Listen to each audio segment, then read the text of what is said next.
On November 15, 2014, at around 6 a.m., 40-year-old Sergeant Michael Walker, an Army medic, returned home after completing a night shift at the Triplet Army Medical Center in Honolulu, Hawaii.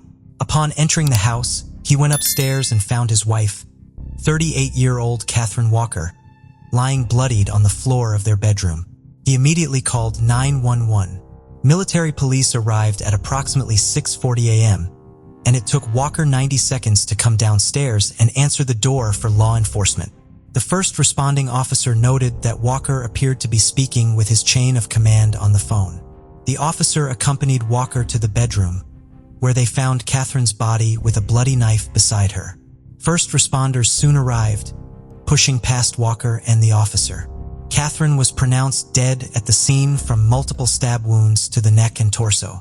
The military police officer then asked Walker to wait outside while they checked on his wife. Walker requested to sit on the downstairs couch for comfort, and the officer agreed. While waiting, Walker told the officer that he had attempted to perform CPR but was unsuccessful. As an Army medic, he was trained in such procedures. However, the officer observed that Walker was clean and free of any blood, which struck him as unusual given the bloody scene upstairs. Walker was then asked to move to the front porch while officers continued processing the scene. The first officer remained with him on the porch. Not long after, agents from the Department of the Army Criminal Investigation Division (CID) arrived and asked Sergeant Walker if he could come to their office to answer some questions. Walker didn't object and went with the agents willingly. Katherine and Michael lived on the Aliamanu military reservation in Hawaii. The two had been married for 11 years, and according to friends, they'd always seemed so happy and sounded like the perfect couple. They were both involved in their church, the Church of Jesus Christ of Latter-day Saints. Katherine had talked with friends about wanting to start a family. To everyone they knew, they had a wonderful marriage. Katherine was proud to be a military wife, and she loved to travel and the life that she had built with Michael. During the interview with CID, many questions came to light. Spouses are almost always asked questions and are very often the first suspects. When they arrived at the CID office, a military building, Walker was asked to give up his cell phone, which is normal procedure. The agents then escorted Walker to an interview room where they asked him to hand over his clothes for evidence just in case something had transferred when he performed CPR on his wife. After, an agent interviewed Walker asking the normal questions, like if he knew who might have done this to his wife, where he was at the time of the murder, what his alibi might be. Walker had a solid alibi, which was that he was working a 12-hour shift to the hospital with lots of witnesses that saw him there. At one point, Walker suggests that his wife might have committed suicide, which was later found to be impossible based on the placement of the knife wounds. Agents would ask for permission to look at his phone, which Walker gave. Walker was never put under arrest at this time, and he was free to leave whenever he liked. However, he stayed, and after lunch, now more than 6 hours after finding his wife murdered, the questions shifted dramatically. The agent started asking if he had any relationships outside of his marriage. He would admit to having affairs with both men and women, having had sex with men for money, and he mentioned a woman named Lisa. He also admitted to being a sex addict. Authorities then started to look at any of Walker's current and past affairs. Over the next few months, they went through emails and phone records. They talked to as many of his past affairs as possible. Some didn't want to come forward because they had families. They eventually narrowed in on one woman, the one that Walker mentioned in his interview. 29-year-old Elisa, or Lisa Jackson, who at the time of the murder was living with her parents in the same neighborhood as the Walkers. Elisa Jackson worked at a movie theater and was supposed to work on November 16th. However, she was reported to have come to work, left shortly after, and had not been seen again. Jackson had moved to live with family in Indiana suddenly. She was arrested in April 2015 for first-degree murder. She was extradited back to Hawaii. Jackson confessed and told the story of why she had killed Katherine. Elisa Jackson and Michael Walker had met online in September 2014, and they had started an affair quickly. Elisa often came over to the house when Katherine wasn't home. After one sexual encounter, the two were sitting on the couch talking. Elisa stated that she had opened up about her mental health difficulties. They spoke of their greatest desires. This was when Walker talked about his greatest desire to be free of his wife, but that he couldn't afford to divorce her. He spoke about the $400,000 life insurance he had on his wife, that they could be together if she was gone. Greatest desire became a code for the couple. I want you so bad it's like a craving, Jackson wrote to Walker a month before the murder. I know, me too, Walker replied. If only someone was out of the way. I know, Jackson said. They had many texts and email conversations on the topic but wanting each other. In one email conversation, Jackson talked about needing Walker's permission, believed to be permission to kill his wife. Walker then gave that permission in a following email. On November 4th, Jackson attempted to go to the house, but it was locked and she left. A text conversation followed, quote, I need my desire taken care of soon. I'm going crazy, Walker said to Jackson. She responded, I know, daddy cakes. I was gonna but ran into a problem. Authorities believed it had been code, that she couldn't get into the house and that she had an access problem. He wrote back, oh, I see. I can help with that. On November 14th, 2014, Jackson and Walker met at the gym parking lot on the military reservation, a usual meetup spot for them. They created a code that Walker would type good if Jackson entered through a window or bad if she was supposed to use a hidden key in the back of the house. Later that day, Walker texted her bad. Elisa Jackson arrived at the house around midnight and retrieved the key hidden in the backyard. Upon entering the house, she got a knife from the knife block in the kitchen, walked upstairs to where Katherine was sleeping in bed. Jackson began to attack Katherine, however. She woke up and stood out of bed. Jackson then forced her to the floor where she stabbed her several more times. Jackson said that while she stabbed Katherine, she'd asked for her forgiveness and Katherine had replied yes. Jackson waited on the bed for 30 minutes while she watched Katherine take her last breath. She then went through Katherine's purse, looking through her wallet, looking at her ID. Jackson took nothing from the house. She then went home, waited for Walker to call her. He never got in contact with Jackson after his wife's murder. This followed evidence that law enforcement found. There was no forced entry into the home, nothing was taken. But a light switch and a purse had traces of blood on them, including the ID. During Jackson's confession, she revealed that she had been diagnosed with schizoaffective disorder. At the time of the murder, she'd been off her medications due to a lapse in health insurance, and that the entire time she'd been with Walker, it had felt like one big manic episode. Elisa Jackson now faced the death penalty because the murder was committed on federal land. She made a plea agreement with the approval of Katherine's family to testify against Michael Walker in exchange for a lesser sentence. In December 2015, Jackson pleaded guilty and was convicted to 30 years of first-degree murder. In November 2015, Michael Walker was charged with the murder of his wife, Katherine.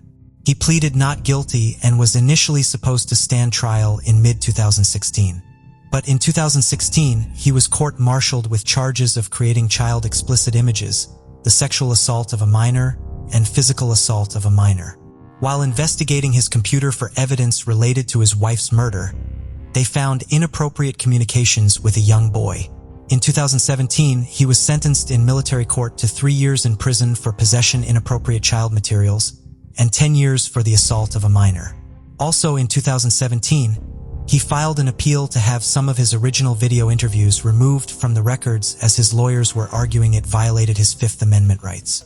He won that appeal because they hadn't read him his Miranda rights, and during the interrogation, the agent had asked questions after he had invoked his rights for legal counsel. This included information about the affairs, but not the information found on the cell phone. While serving his 10-year sentence in September 2019, Michael Walker pleaded guilty with a plea agreement that he would serve 30 to 33 years and take the death penalty off the table. In February 2020, Michael Walker was sentenced to 35 years for first-degree murder, 5 more years than Elisa Jackson. District Judge Susan Oki Malvai said she sentenced Walker to more time than Jackson because he was the one who orchestrated the murder, saying, quote, "Miss Jackson wielded the knife that killed your wife, and that was a terrible, terrible deed. But it does appear that you were in control and she did what she did because you wanted her to and you knew she had mental problems." Walker has since been dishonorably discharged from the military. On August 3, 2002, around 12:30 a.m., Glenn Godfrey, 53, and his wife Patricia, 52, returned home.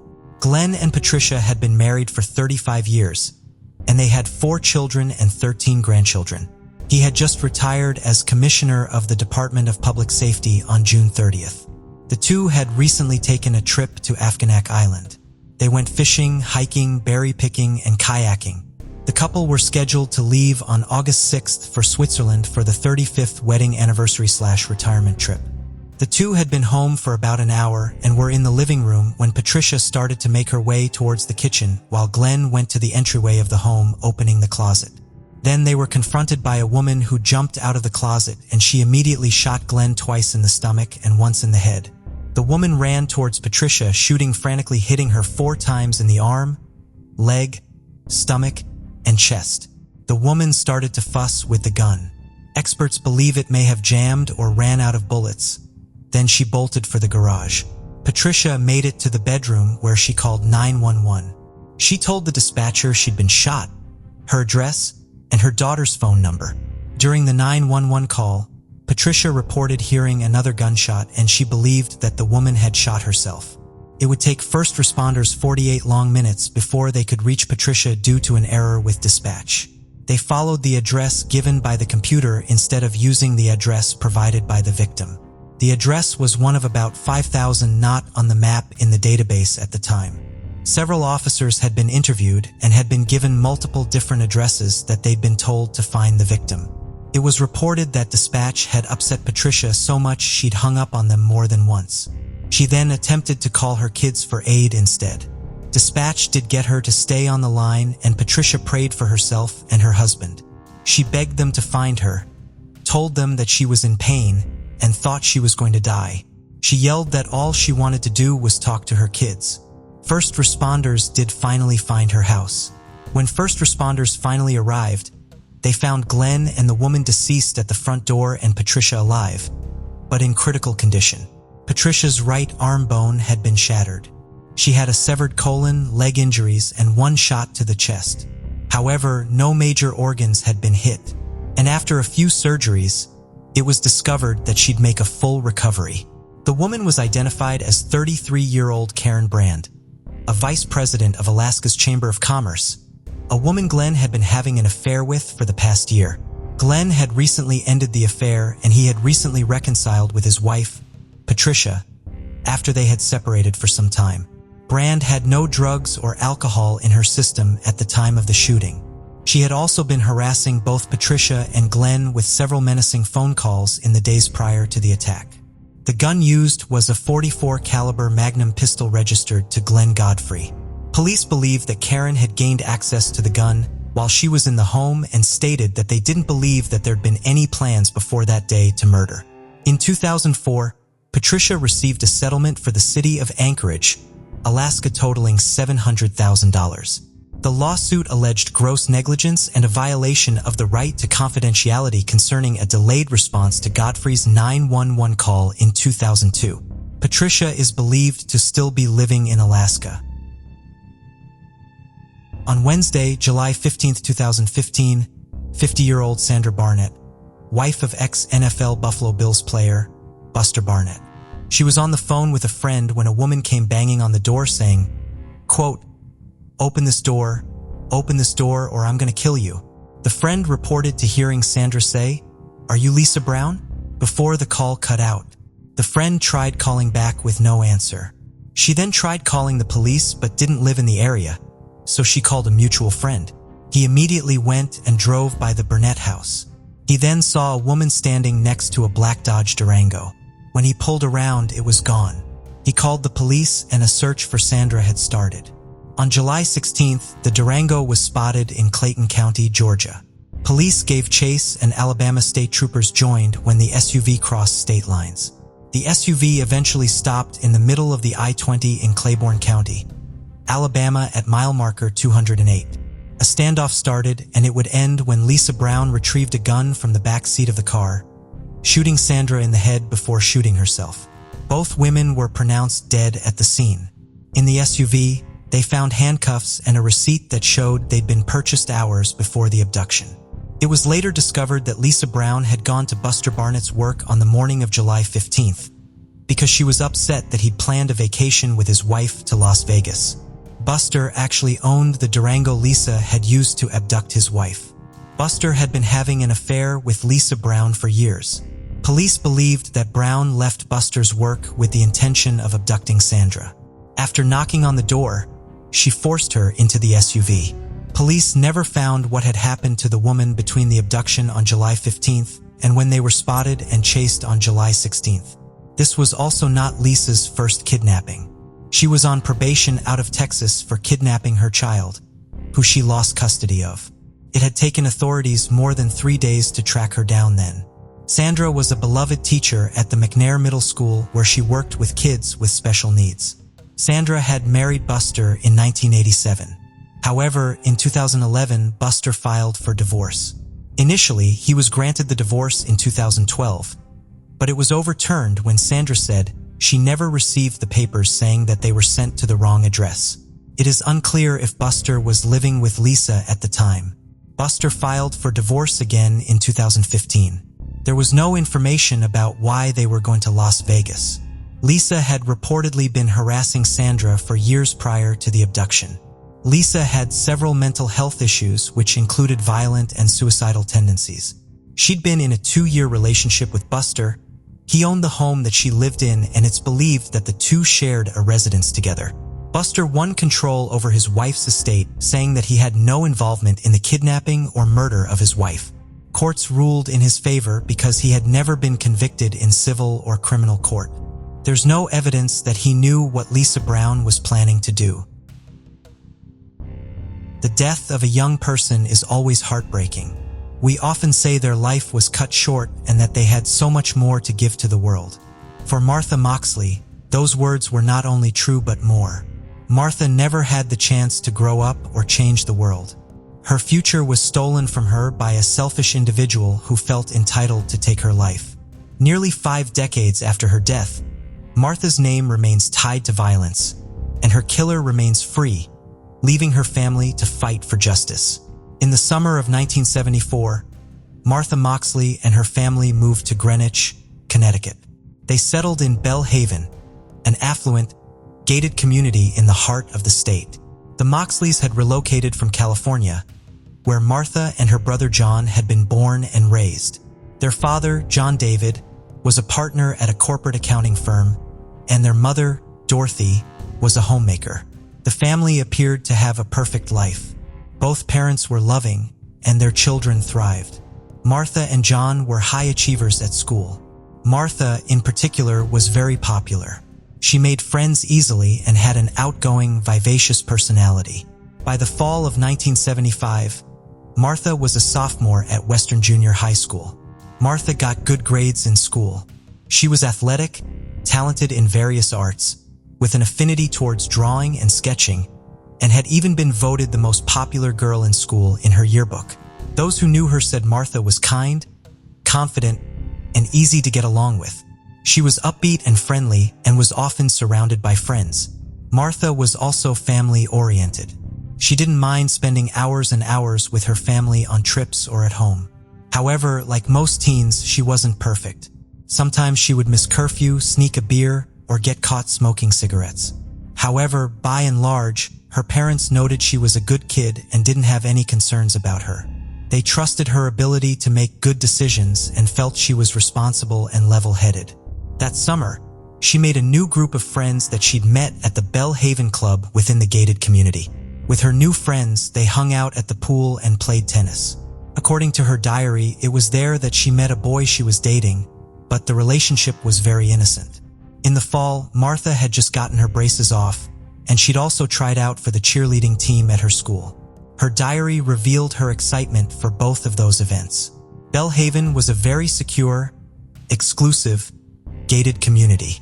Anyone in and out was checked by security. Crime rarely occurred there, and it was assumed to be highly safe. All the neighbors knew each other, and all the kids seemed to get along. It was the kind of neighborhood where parents trusted other parents and felt that they had each other's backs. If kids were hanging out in the community, it was regarded as completely safe. No one could predict what would happen the last weekend of October. The likelihood that it was one of their own would tear the community apart. The night before Halloween, October 30th, was known as Mischief Night to the teens of Bellhaven. That evening, Martha was supposed to be grounded but begged her mother to let her go out with her friends, and Dorothy Moxley agreed and let her go. Mischief Night was supposed to consist of innocent pranks, phone calls, bell ringing, maybe even toilet paper in a couple of trees. Nothing serious and nothing that would cause damage to others. Martha left that evening around 6 p.m. She was accompanied by a somewhat large group of kids from the neighborhood. She left the house with her friend, Helen, and was due to come home at her 10 p.m. curfew. Dorothy stayed up waiting for Martha to come home, and once Martha's curfew had passed, she called over to Helen's house to check in and ask if Martha was still with her. Helen said Martha wasn't there. Helen had left the group around 9:30, and when she left, Martha was still at the neighbor's house last seen with the Skakel boys, 17-year-old Tom Skakel and his younger brother 15-year-old Michael Skakel. After the call with Helen, Dorothy was sure she would see Martha crossing the street to come home. As the hours passed, she eventually fell asleep sitting beside the window, waiting. The following morning, Dorothy checked Martha's bedroom and noticed the bed had yet to be slept in. She raced around the house, and when she couldn't locate Martha, she called the police. She knew right then that something was deeply wrong. The police, however, weren't initially concerned. They reassured Dorothy that missing teens usually turn up at a friend's house. But Dorothy knew Martha and something wasn't right. She and her son John decided to go door to door to ask neighbors if they knew where she was. The first place she went was over to the Skakel house. The father, Rushton Skakel, was a widower with 7 children. Rushton was the brother of Ethel Kennedy, wife of John F. Kennedy. Tom Skakel answered the door and told Dorothy he had not seen Martha since the night before, and neither had his brother. Dorothy continued knocking on doors and calling friends to no avail. Soon, the entire neighborhood would be out looking and calling out for Martha Moxley. A classmate of Martha's made the horrific discovery while cutting through the Moxley property. Underneath a spruce tree was a body of 15-year-old Martha Moxley. Martha lay face down in a pool of her own blood. Her head had been bludgeoned with a golf club and she'd been stabbed in the neck. The golf club was mostly recovered, having been shattered into 4 pieces. However, the handle was missing. It was revealed that Martha's jeans and underwear had been pulled down to her knees, but officials have stated that she wasn't sexually assaulted. Detectives speculated that Martha had been attacked only 200 feet from her front door. The first blow appeared to have been to her jaw, signifying she had faced her attacker, but evidence showed she'd been taken by surprise. She didn't have many defensive injuries, and the initial blow to her face had likely rendered her unconscious. There were drag marks from the initial attack site to under the tree where her body was found. The golf club was then likely broken into pieces, and a sharp portion of the shaft was used to stab Martha to death. No one heard or recalled hearing any screaming, but several neighbors reported their dogs barking from 9:45 till about 9:15 p.m. Trees on the property shielded Martha's attack from the view of Dorothy and other neighbors who could have witnessed it. There had only been one street lamp nearby, and it likely would have been quite dark. The discovery of Martha's body sent shock waves through the community. Police were called to the scene, and they uncovered a bizarre clue during their initial investigation. The golf club used to bludgeon Martha belonged to the Skakel family, matching a set found there. The media went into a frenzy once the Skakels became involved in the Skakels didn't share the name. The Kennedy connection drew wild media attention. In addition to the family being wealthy, well-connected, all in their own right, Rushton was the heir to a coal empire. Detectives put together a timeline of Martha's last few hours. Based on reports from friends, Martha arrived at the Skakel home with her friends Helen and Jeffrey at 8:45 p.m. Michael Skakel was the one who opened the door, and the 4 hung out for a while before Tommy arrived. Then the 5 hung out until 9:30 p.m. when 2 other Skakel boys invited the group to a cousin's home nearby. That is when the group starts to disband. Michael asked Martha to go over with them, but she declines. Jeffrey walked Helen home, and Martha stayed at the Skakel house with Tommy. Investigators determined Martha had been attacked between 9:45 and 10 p.m., and both brothers had solid alibis. Tommy, who was the last person seen with Martha, told police he said goodbye to her around 9:30 p.m., and then he went inside to complete a school assignment, and then watched a television program with their live in tutor. Similarly, Michael told investigators he was away from home between 9:15 p.m. and 11 p.m. at his cousin's house, and his story was corroborated by his cousins. In Martha's diaries, she revealed that both Skakel boys had been flirtatious with her at some point. She'd been practicing driving, and while in the car, Tommy had put his hand on her knee twice, which she had pushed away both times. She also said that Michael had been drunk and, quote, made an ass of himself. In her diaries, she doesn't appear to have reciprocated any romantic feelings for either boys. Still, that evening on October 30th, Helen remembers Martha and Tommy being playful and flirty with each other. Other friends revealed seeing Tommy and Martha go off behind a fence, and the two were later seen kissing around 9:30 p.m. Tommy became a prime suspect and was interviewed by detectives. Initially, detectives had been allowed to do a cursory search of the Skakel property. However, when it became clear that Tommy was being investigated as a suspect, Rushton stepped in with a small army of lawyers and stopped cooperating with law enforcement.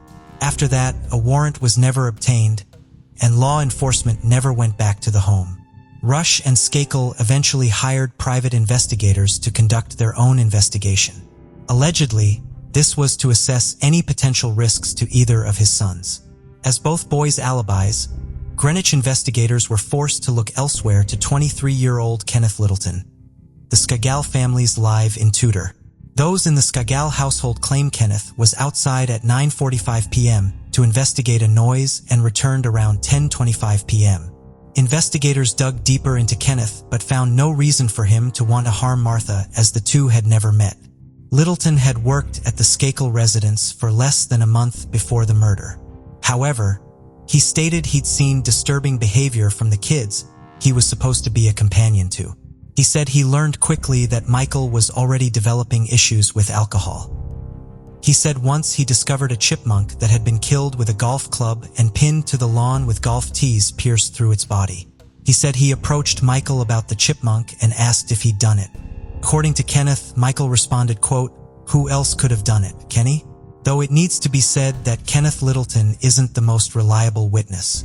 Year after Martha's murder, he was fired from his job and harbored a deep resentment towards Rushton Skakel. He'd been fired because the eldest Skakel kid's grades had gone down, and he had a series of substance abuse issues. He was hospitalized after attempting suicide, and it would take him over a decade to get his life back together. Without any solid evidence, the case went cold until 1991, when the case was reignited.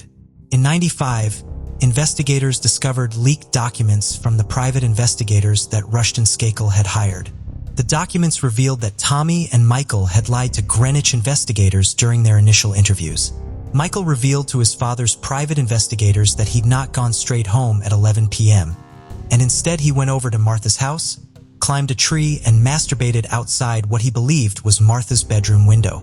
According to Michael, he used to go around the neighborhood peeping into windows to, quote, jerk off. He said this was the first time he'd gone to Martha's house, and he hadn't initially realized the room he was at wasn't Martha's. It was her brother's. In the documents, it was also discovered Tom had last seen Martha closer to 10 p.m., not 9:30 p.m., throwing out half an hour of his alibi. Tom initially denied kissing Martha, but eventually stated that he'd kissed her, and the two had made out for a while before she went home. Both now had provided reasons as to why their DNA may have been found either on Martha's body or near the crime scene. Also, Michael's main alibi had been Helen, who had stated she saw Michael get in a car and drive away from the Skakel home. Helen was discovered to be a close family friend, and no one else could corroborate an alibi for Michael between 9:30 and 11:30 p.m.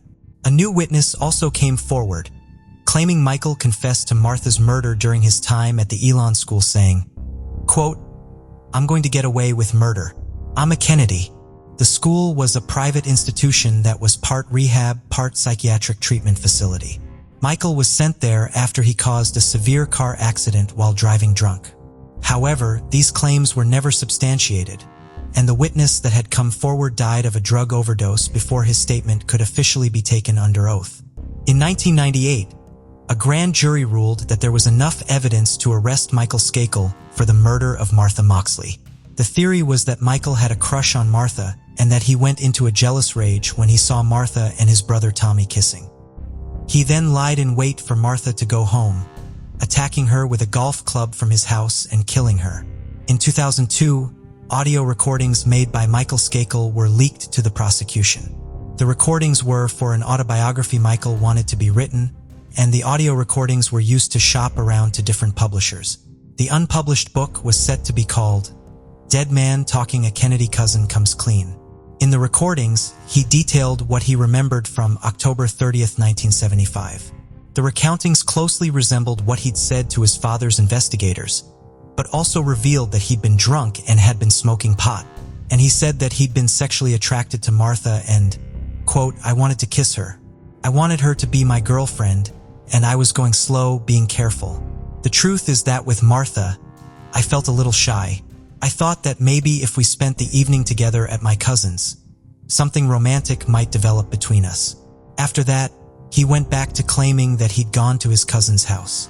However, the recording further cemented the theory that Martha's rejection and seeing Martha kissing Tommy may have been the trigger that set him off. On January 9, 2000, Michael Skakel was arrested and charged with the murder of Martha Moxley. He was released later that day on a $500,000 bail. Initially, he was arraigned as a juvenile due to his age at the time of the crime. But a judge later ruled that due to the severity of the murder, he should be tried as an adult, and his trial began on May 7, 2002. 4 weeks later, on June 7, 2002, Michael Skakel was found guilty of first-degree murder. He was sentenced 20 years in prison. Several appeals were lodged, many of which were unsuccessful. While incarcerated, Robert F. Kennedy wrote 2 books supporting his cousin's innocence. Also, subsequently going on a media tour to promote his books, but also to promote the belief that Michael was scapegoated into taking the fall for Martha's murder. In 2013, a judge granted Michael a new trial, and he was released on bond. Still then, the Connecticut Supreme Court reinstated the original conviction, and he was remanded back into custody. However, in 2018, the Connecticut Supreme Court reversed the ruling overturning the conviction. In 1975, the original investigators from Greenwich PD were noted as inexperienced in investigating this type of crime. It's unclear how much of the evidence had been preserved correctly. At the time, Greenwich wasn't known for many murders, and so when dealing with a case of this magnitude, having inexperienced law enforcement working the case could have been detrimental. As far as re-examining evidence, it is unclear if the clothing worn by Martha was ever re-examined for DNA or if it might be worth exhuming her body to see if any new forensic evidence can be found. Keeping in mind, her body had been dragged 80 to 90 feet, and there should be DNA left behind from the killer. Accusations of special treatment for the Skakel family also plagued the original investigation. Once the murder weapon had been identified as coming from the Skakel home, proper search of the property was never conducted. This seems to have been a huge lack of judgment from law enforcement. A key piece of evidence was also never found. It was the golf club handle. That piece likely holds key evidence that could directly point to the killer by way of fingerprint or DNA. There also appears to be several pieces of evidence missing from the original case file. Photographs from the autopsy were cataloged, but have since disappeared, along with other pieces taken by the medical examiner. This case gets more and more mysterious. Missing evidence, bumbled police investigations, and accusations of special treatments, all in what appears to be an effort to protect a killer. Which begs the question, who is worth protecting? Or rather, whose reputation is worth protecting? And how much money does it cost? And whose pockets are deep enough to afford it? Michael Skakel was released from prison and is now a free man. According to reports, the state of Connecticut does not plan to retry Michael Skakel for the murder of Martha Moxley due to insufficient forensic evidence. Many of the original witnesses have now passed away. Many believe that had Michael Skakel not come from such a prominent family, the case never would have been dismissed, overturned, or ignored. Martha Moxley's killer likely still walks free, and her case remains unsolved, and justice for her murder has never been served. Martha would be 63 years old this year, but will remain 15 forever in the hearts of those who still remember her. Her father, who passed in 1988, never knowing what happened to his daughter. Dorothy, now in her early 90s, continues to keep Martha's murder case in the spotlight with the help of her son John. Around 4 p.m. on February 24, 1992, Charlie Jensen returned to his remote home in Big Lake, Minnesota, where he lived with his wife and children. When he arrived, he found his young children alone and visibly upset. He called out for his wife, Linda, but received no response. The children, though confused, appeared to be unharmed. 9-year-old Joey was sitting at the kitchen table, doing his homework after returning from school. Charlie then noticed that their 8-month-old daughter was in her playpen, still dressed in the clothes she'd worn to sleep the night before. This struck him as odd, as the baby had been in the same clothes all day, which was unusual. He searched the house and found the bedroom door closed, which he also thought was strange. When he opened it, he found Linda lying on the floor. She was naked, covered by their comforter, which was soaked with blood. Linda had been stabbed multiple times, with the knife still lodged in her chest, piercing the comforter and pinning it to her body. Charlie immediately called 911, his voice frantic and distraught. Linda Jensen was remembered as a beautiful, free-spirited woman. As a child, she had always loved speed and adventure. She rode horses, ran track, and more than anything, she loved speed skating. She was passionate and loved life. She had an ideal childhood growing up in Minneapolis with her 3 siblings. When she was 18, she married her childhood sweetheart and the love of her life, Charlie Jensen. The two had been friends since they were kids when every summer, Linda's parents rented a cabin from Charlie's family. As they got older, childhood crushes blossomed into teenage romance. Then the two got married after high school. At first, everything seemed to be perfect for the young couple. They were very much in love and welcomed their first child, Andrew, 3 years into their marriage in 1973. However, things didn't remain happy for the couple when Charlie began having substance abuse issues. His alcoholism drove a wedge into their marriage, and Linda couldn't find a way to make the marriage work. He would file for divorce 7 years into their marriage. A few years after her divorce, she met Robert Beard and the two were married and had a child together, Joey. However, this marriage would be short-lived. Linda said that Robert had been abusive and she quickly took herself and Joey far away from him. Linda married a 3rd time, this time to John Silliman, in 1986, and the couple moved to California. Joy was only a couple years old and Silliman formally adopted him when he and Linda got married. Robert Beard relinquished his parental rights in exchange for forfeiting child support for the toddler. For a 3rd time, Linda found herself in a toxic marriage with a man who had changed after they tied the knot. After 2 years of marriage to John, she filed for divorce and moved back to Minnesota to be closer to her parents and siblings. Also nearby was her first husband, Charlie Jensen, and the two rekindled their romance. Charlie was now sober and had turned his life around, reminding Linda of the man she had fallen in love with all those years ago. In 1990, the two revealed to their family that they wanted to get remarried, which is what they did on April 4, 1991, on what would have been their 20th wedding anniversary. The two gave birth to their 2nd child together, Lisa, months later.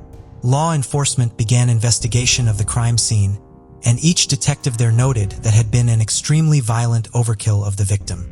Medical examiner noted the time of death had been hours prior to Charlie coming home, putting the time of death sometime between 8 and 10 a.m. that morning. Charlie was questioned as well as underwent a polygraph test, which he passed and was quickly cleared as a suspect. He said that that morning had seemed very normal, but he had tried to call Linda around 9:45 a.m. and was concerned when no one answered. He called again around noon and a 3rd time in the mid-afternoon. After the 3rd call, he left work early. The cause of death was determined to be strangulation, and the stab wounds may have been caused post-mortem. The knife used in the attack had been a steak knife taken from the kitchen block on the counter. There had been no sign of forced entry, and law enforcement believed that after Charlie left for work, someone had come to the door, forced their way inside when Linda opened it. There had been no sign of anything stolen or that the home had been searched, so the motive was determined to be exclusively to attack Linda. Detectives weren't able to pull any fingerprints or blood evidence related to the killer. Only bodily fluids were recovered from Linda's body, which were collected and stored. The only thing in the home missing were the bed sheets from Linda and Charlie's bed. Big Lake was a quiet community and the Jensen home was quite remote, so there were no neighbors nearby that would have heard anything. However, an unexpected witness was at the right place at the right time. A local mail carrier was doing the rural route, and while delivering the mail to the Jensen home the morning of the murder, she saw a man leaving the driveway in an older two-tone tan pickup truck. She said that she'd been there around 11:30 a.m., which fell within the TOD of Linda. At the time, she couldn't explain it, but she paused for a moment and examined the driver and later was able to give the police sketch artist a detailed description of the man. She described him as a Caucasian man with a scruffy beard. She said that he looked like he was in his late 30s to early 40s. Charlie had left for work around 7 a.m. that morning. He arrived on time and was seen by coworkers who also confirmed he hadn't left until later that afternoon. Joey left for the bus around 8:30 a.m. No one in the area recognized the sketch, but several people reported seeing the pickup truck around town that morning, but no one knew who it belonged to. Detectives brought this sketch around the area and it was widely publicized, but no one could identify the man. Eventually, this led detectives to believe the killer was someone from outside of the community, began to look into Linda's other marriages. Detectives discovered that both of Linda's ex-husbands weren't happy with her. Robert Beard had been quite aggressive lately, demanding shared custody of their son, Joey. Joey barely knew his father, Robert, having only met him a handful of times in his life. The father figure he really knew was his adopted father, John Silliman. Detectives learned that Silliman also abused substances, particularly alcohol and drugs, and Linda had been desperate to leave the marriage for a long time and finally did when, during an argument, he hit Linda. During the marriage, Silliman had been insistent that Linda have a child with him, and she'd been adamant that she didn't want any more children. As a compromise, he adopted Joey. But when Linda left him, she got pregnant with Charlie, which enraged him when he learned that Linda went on to have more children. In addition to that, Linda petitioned to receive child support from Silliman for Joey, which he was refusing to pay for. Both Beard and Silliman were interviewed as suspects as both men had significant motives. When Beard was interviewed, he lied about repeatedly calling Linda in the days before her murder. He also denied threatening her. He then revealed he didn't have a vehicle and therefore couldn't have murdered his ex-wife. Detectives then flew out to California to interview Silliman, but he was quickly cleared by alibi. He had been teaching at the time of the murder, however, still suspicious. They entertained the idea that he might have hired someone to kill Linda and his bank records were subpoenaed. But there was nothing in the bank records that showed any evidence of a murder for hire. Both men were asked to submit a DNA sample and both men did. Only months after Linda's murder, her case went cold. Linda's sister Sandra spearheaded a continued campaign to keep Linda's murder case alive. She called the sheriff's office weekly. She went on every television show she could. She made good on a promise she'd made to her little sister to never give up. In 1999, a new sheriff took over, and because of Sanders' persistence, he reopened the investigation. In the last decade, DNA evidence had significantly advanced, so they retried the DNA sample alongside the suspects in the case, which included all of Linda's ex-husbands as well as known criminals in the area. In total, 80 DNA samples have been collected in 1992 but had never been tested, and none of them ended up matching. In 2000, detectives received first viable tip in nearly a decade. A woman named Angela Hannon had information that had been nagging at her for years. On the call, she explained that in 1992, she'd been having an affair with Kent Jones. She said that once she had brought up Linda's murder in conversation randomly. It had come to her mind because the Jensen home was right next to the Joneses, and she thought she might have asked him if he had known the family. Shockingly, Jones had become livid with her and vehemently denied that he knew Linda. The reaction had been so strong and so aggressive that it had always stuck in her mind, and then months later he brought it up and he said he did know Linda and in fact knew her quite well. He also noted that he used to watch her every morning jog past his house. The two incidents had never sat right with Angela. Both times Linda Jones had come up in conversation, Jones had perplexing reactions. It left Angela to think Kent Jones knew more than he was letting on. Law enforcement looked into Kent Jones, and they too wanted to know what he knew about Linda Jensen. Detectives learned that Jones was a local Boy Scout leader. He was also a family man with 4 children and had been married to his wife for years. They also discovered that Jones had been one of the first people interviewed in the neighborhood. When reviewing the notes from the interview, they noticed that Kent's wife, Deborah, said that he had been at home all day, and because she alibied him, he wasn't noted as a suspect. They also noted that Deborah had once gone to the ER with a stab wound. Notes from the visit stated that she'd slipped near the dishwasher and had fallen on a knife that had been loaded, handle down. Court records also showed that Kent Jones had multiple domestic violence calls to his home, but his wife never pressed charges, and he got away with it every time. Kent was also convicted of insurance fraud when a storage unit he owned had a fire. He claimed to have lost $101,000 worth of items, but it was later determined that the value of the items were closer to $1,000. He served jail time for that conviction. Detectives went to Jones's home to ask about February 24, 1992. He told law enforcement he didn't know Linda and they'd never spoken. But that was when Deborah chimed in, reminding Kent that Linda had come over days before she was murdered. She had talked to Kent about enrolling Joey in his Boy Scouts troop. At that, he became visibly annoyed with his wife. After that, he changed his story. He said that he saw her jog past the house every day and that he knew her as an acquaintance. Law enforcement then asked casually if he wouldn't mind providing a DNA sample just to eliminate him. Jones refused, becoming the first person in the case to require a court order for DNA. They got the court order that same day, went to collect it, and it matched the DNA found on Linda's body. Kent Jones was arrested on July 25, 2000 for first-degree murder. A grand jury added 2 additional counts of second-degree murder as well as criminal sexual conduct in the first degree, and then he went to trial the following spring. The arrest shocked the communities. Kent had been heavily involved in the community. He had also been involved in his church, and everyone thought he was a good person, a good husband, and a good father. No one ever suspected him as a murderer. No one knew about his dark side. The other women, the injuries on his wife, were the obsession-turned-murder of Linda Jensen. Jones maintained his innocence despite the DNA results, and during trial when he took the stand, he made a shocking claim.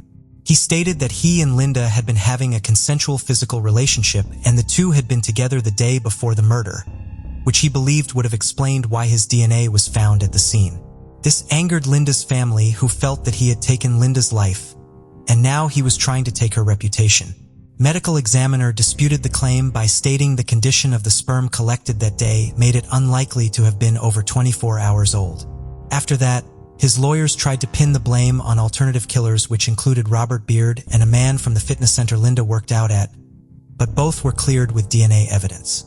Throughout the investigation and trial, Jones's story had changed and evolved multiple times, so often that once he made the claims about being in a relationship with Linda, it might have been one too many for the jurors who ultimately convicted him on all 3 charges.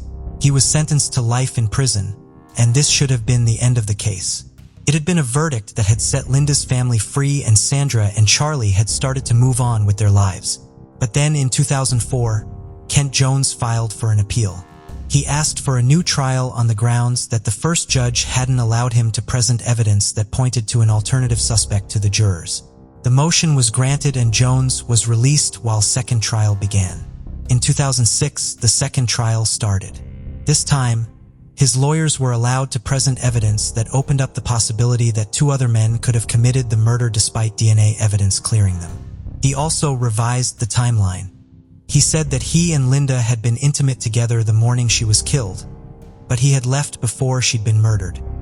He then also pointed the finger at Charlie himself, claiming that Charlie had discovered their affair and murdered Linda in a jealous rage. When he made this claim, those in the courtroom stated that Charlie was seething with rage, and they were certain that things were coming to a boiling point. One of Kent's defenses was that he was, and this is a quote here, a skilled lover, and Linda found him irresistible. Kent's lawyers then called his wife Deborah to the stand to corroborate that he was a skilled lover, and then she, on the stand, said that he wasn't skilled at all. He certainly hadn't been skilled in convincing the jury because he was again convicted on all 3 charges and again sentenced to life in prison. A new medical examiner presented evidence for the prosecuting side, and this would become a huge issue later down the road. Dr. Michael McGee had been what was described as the premier medical examiner in the state and was often the first call to present evidence for trial. Working from 1985 to 2019, he was involved in 216 trial cases, which included multiple death penalty cases. With advances in DNA, many cases in Minnesota were getting appeals and retesting of evidence. In several cases, several convicted individuals had been found to be innocent after years in prison. A pattern began to emerge, and in many of these cases, Dr. McGee had been the medical examiner. In 2022, an independent audit revealed some shocking revelations about Dr. McGee and his office. For 35 years, Dr. McGee's office had been unchecked in a unique arrangement he had with the county. He'd been brought in as an independent contractor. His most recent contract had paid him almost $800,000 a year for his services.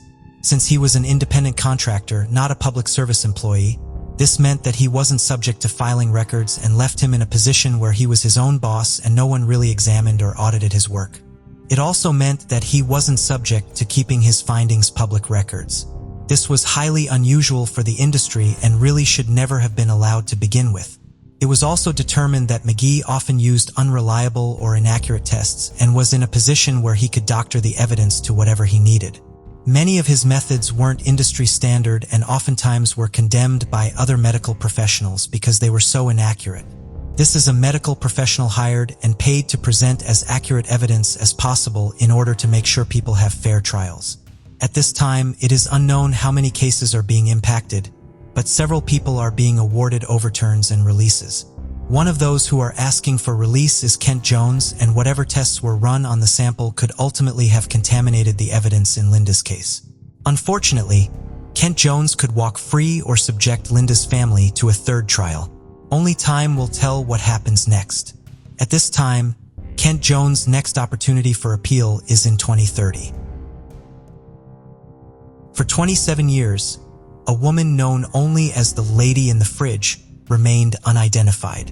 In March 1995, a bottle picker searching for cans and bottles came across a submerged refrigerator in the Whiskey Slough Canal near Bacon Island Road in Holt, California. Intrigued, he waded over to the fridge and opened it to inspect its contents. The door had been tied shut, and when he opened it, he made a horrifying discovery. Inside the fridge was the body of a young woman. Her hands had been bound with tape and a sock had been stuffed inside her mouth. The authorities were immediately called, but none of the attending officers could have prepared themselves for what they were about to see. Medical examiner determined that the woman had been submerged for around 6 months. However, the internal temperature of the fridge had been quite warm, which had led to accelerated decomposition. They estimated the time of her death to be somewhere in October of 1994. In the report, the medical examiner noted that the woman was Caucasian with strawberry blonde hair, 110 to 103 pounds, between the ages of 29 and 41. Her cause of death was determined to be blunt force trauma, and investigators were keen to uncover her identity. But that would be easier said than done. Jane Doe became known as the Lady in the Fridge, and missing person reports from across the country and beyond were cross-referenced with her details, but no one matched. Investigators continued looking into her case, but it became colder and colder as the years went by. Each year, investigators would glance over the case files, hoping something new would stand out, but nothing ever did. Her details were entered into NAMAS, but still no leads came up. Then in 2022, the San Joaquin County Sheriff's Office contacted Othram, asking for their assistance. The skeletal remains of the lady in the fridge were handed over to Othram, who were able to extract a DNA profile. Using genealogical techniques and databases, Othram was able to find the possible mother of the lady in the fridge. All the San Joaquin County Sheriff's Office had to do was obtain a DNA sample. Finally, in February 2023, Othram and the San Joaquin County Sheriff's Office announced that the lady in the fridge had been identified as 30-year-old Amanda Schumann-Deza. At the time of her disappearance, Amanda was separated from her husband and was a mother to 3 children. According to friends and family, she was last seen in Napa, California at an unknown apartment complex with an unidentified male friend who she had met at a rehab facility. Investigators believe serial killer Terry Rasmussen may be involved in Amanda's disappearance and murder, although nothing has been confirmed yet. Her children, now adults, are thankful for law enforcement and hope that her murder investigation can now be solved. They said in a statement to the media that they look forward to moving on with their lives. Their mother's disappearance had always been an open wound and has brought them some comfort knowing that their mother never abandoned them. Amanda was known to frequent the Napa, Oakley, and Delta, California areas. There's a $10,000 reward for tips that lead to an arrest. Anyone with information about Amanda is asked to call the San Joaquin County Sheriff's Office Cold Case Unit at 209-468-5087. On December 11, 1989, 2 tourists making their way down Old Temple Bar Road, Mojave County, Arizona, just 50 miles from Las Vegas, made a startling discovery. At the side of the road lay the body of a young woman who had been stabbed multiple times. Her clothes had been removed, and it was clear to onlookers that she'd been attacked where she fell. The Mojave County Sheriff's Office took over the case and began their investigation. The medical examiner determined her time of death to be around 24 hours, but there was no sign of her killer. In 1989, there was very little evidence to work with, and her case quickly ran cold. In late 2021 or early 2022, the case was reopened with fresh eyes and a new approach to crime scene investigation. Fingerprints from Jane Doe were obtained, which led them to the potential identity of a woman named Maria Ortiz from Bakersfield, California. When the family of Maria were visited, they could not recall anyone by that name, but they did remember that their cousin, Maria Ramos, had disappeared sometime in 1989. A DNA sample was obtained from a close relative, and sure enough, it was a match. Finally, the 1989 Jane Doe was identified as Marina Ramos, who'd been 28 years old at the time for disappearance. Investigators also learned that Marina's daughters, 14-month-old Elizabeth Lisa Ramos and 2-month-old Jasmine Maria Ramos, disappeared around the same time. Witnesses were called seeing Marina in the company of a man known as Fernando, who was in his 30s or 40s and drove a black SUV. According to reports, Marina, Fernando, Elizabeth, and Jasmine were headed from Bakersfield, California to Ontario, California before she mysteriously disappeared. Anyone with information is asked to contact the Mojave County Sheriff's Office at 928-753-0753. It was on February 28, 1980 when 2 men, a father and son duo, were sifting for gold and making their way along Fly Creek in Clark County, Washington, when they came across human remains. The exact location of the body was close to NF 54, where it split with Canyon Creek. According to reports, the remains were almost intact aside from the torso and hands being missed. The remains were said to be mostly skeletal. In the report, the medical examiner concluded that the remains likely belonged to a young woman, aged 13 to 18, although most likely in the 15 to 16-year-old range. Her cause of death remained undetermined, and there was very little information the medical examiner could garner from her remains. She was believed to be Native American or Hispanic and had well-developed neck muscles, indicating she was likely involved in sports or manual labor. The case quickly went cold, and investigators were eventually assigned to other cases.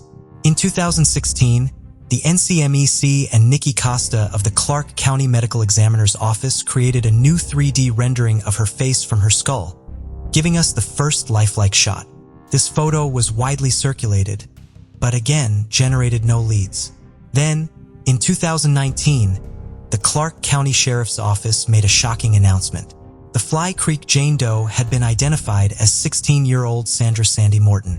According to reports, Parabon Nanolabs aided in Sandy's identification, although the exact methods used have not been released.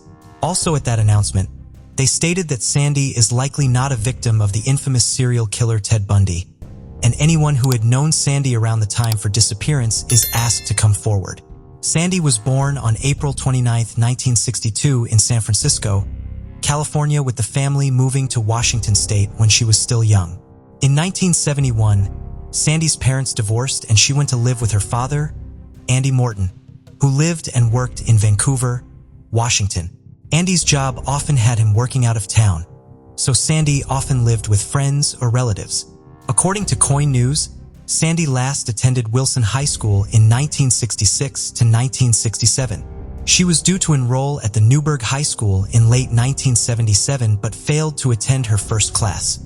Ever since then, her whereabouts had been unknown. Sandy's family had no idea that her remains had been found just miles from where she had lived. It has not been stated whether she was officially reported missing. Investigators ask anyone with information to contact the Clark County Sheriff's Office Cold Case Unit at 65439720036. In June 1988, a farmer walking through his fields 20 miles outside Springfield, Colorado, discovered skeletal human remains. The Baca County Sheriff's Office were immediately alerted and several more parts of the remains were discovered. Baca County Sheriff's Office searched the farmer's field for several days, finding several items of clothing, gray corduroy Levi pants, a size 34B bra, and a beige winter coat with faux fur collar and cuffs. A 1986 quarter was found in one of the pockets. The Baca County coroner was not able to determine the cause of death, only that the remains had been in the field for between 1 to 3 years. According to the Doe Network, most of the skeleton had been bleached by the sun and parts of the spine was still attached. Coroner estimated that the remains belonged to a woman aged 16 to 22, possibly Hispanic, Native American, or European. The coroner also noted that the woman had extensive dental work, including 2 silver cast crowns, the technique of which suggested that she was from Mexico or close to the border. Unfortunately, the case ran cold quickly. Dental records were sent to dentists in the area, but no matches were found. Dental records and a DNA profile were also submitted to the National Crime Information Center, which led nowhere. The woman was eventually buried in the Springfield Cemetery as a Jane Doe. The Baca County Sheriff's Office never forgot her case and vowed to get answers. In 2021, the Jane Doe was exhumed and a new DNA profile was obtained. According to the press release, this DNA sample was submitted to Ramos. The details were murky. However, according to KOAA, it appeared that the DNA sample was submitted to Family Tree DNA and GeneMatch public genealogy databases. From there, Michelle Kennedy, an investigative genetic genealogist, discovered a first cousin once removed. Genealogists were able to work through Jane Doe's family tree and came across possible close relatives. According to the Baca County Sheriff's Office, they were notified by Ramos that a possible DNA match had been found. As per their press release, quote, not only was the familial DNA submitted for analysis by Solved by DNA, a match with family of our Jane Doe, but the DNA profile of a person who submitted her DNA sample to the McAllen, Texas Police Department had also linked to our Jane Doe by Ramos.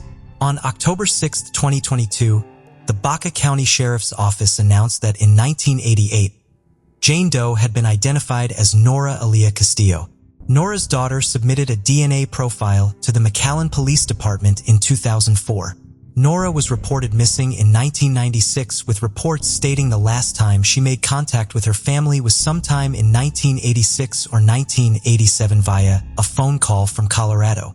Investigators are still looking into Norah's case, and anyone with information is asked to contact the Baca County Sheriff's Office at 719-523-4511 or the McAllen, Texas Police Department at 956-681-2221.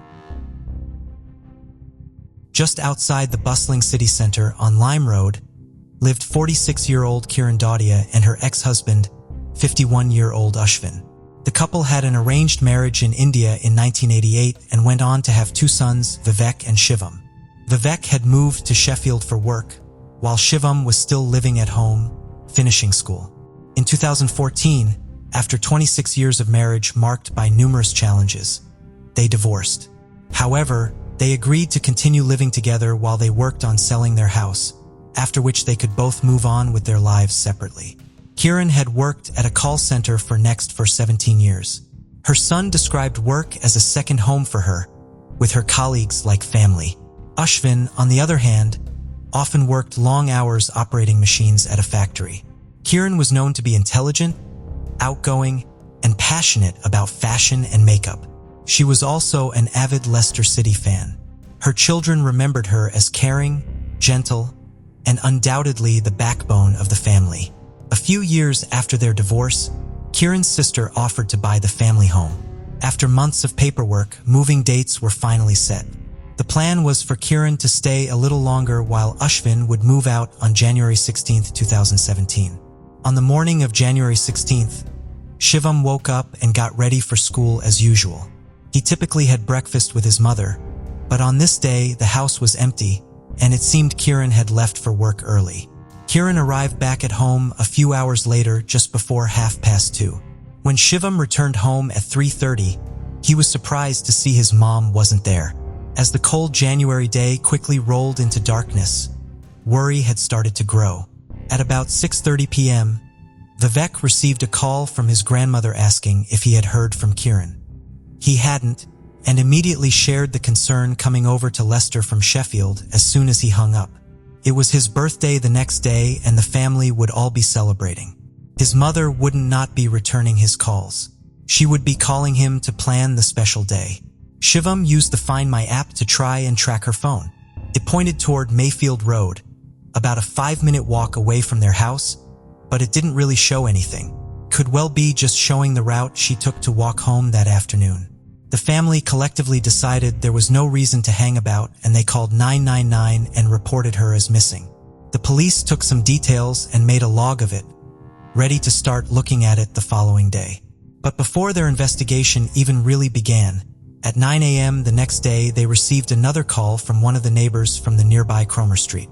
By the bins near a shared alleyway and backyard, there was a large suitcase which had appeared there overnight. It was very heavy and the neighbors had decided to look inside. It was the body of a woman. This, coupled with the missing persons reports that had come in the evening before, meant it didn't take long to identify that they had just found Kieran Dower. They said it was like something out of a horror movie. Kieran had a bin liner over her head and plastic cable ties securing her hands and ankles, pushing them behind her back. Some torn pieces of latex gloves were also found in the suitcase and were sent off for testing right away. When police called Vivek to tell him, he was given the painful task of going to identify his mother. After this, detectives sat down with Kieran's family. Shivam and Vivek had some stories to share that pointed the investigation in one direction. And within a day, the full and awful truth about what had happened to Kieran would start to unravel. Kieran's family told police that after Ashvin had been told he needed to leave the house in mid-January, he had acted like it wasn't even happening. He refused to pack or make any movements towards finding another place to live, and this was just the tip of the iceberg of the problems between the pair. Vivek and Shivam said that since they were very young, they had been subjected to torrents of abuse from their father.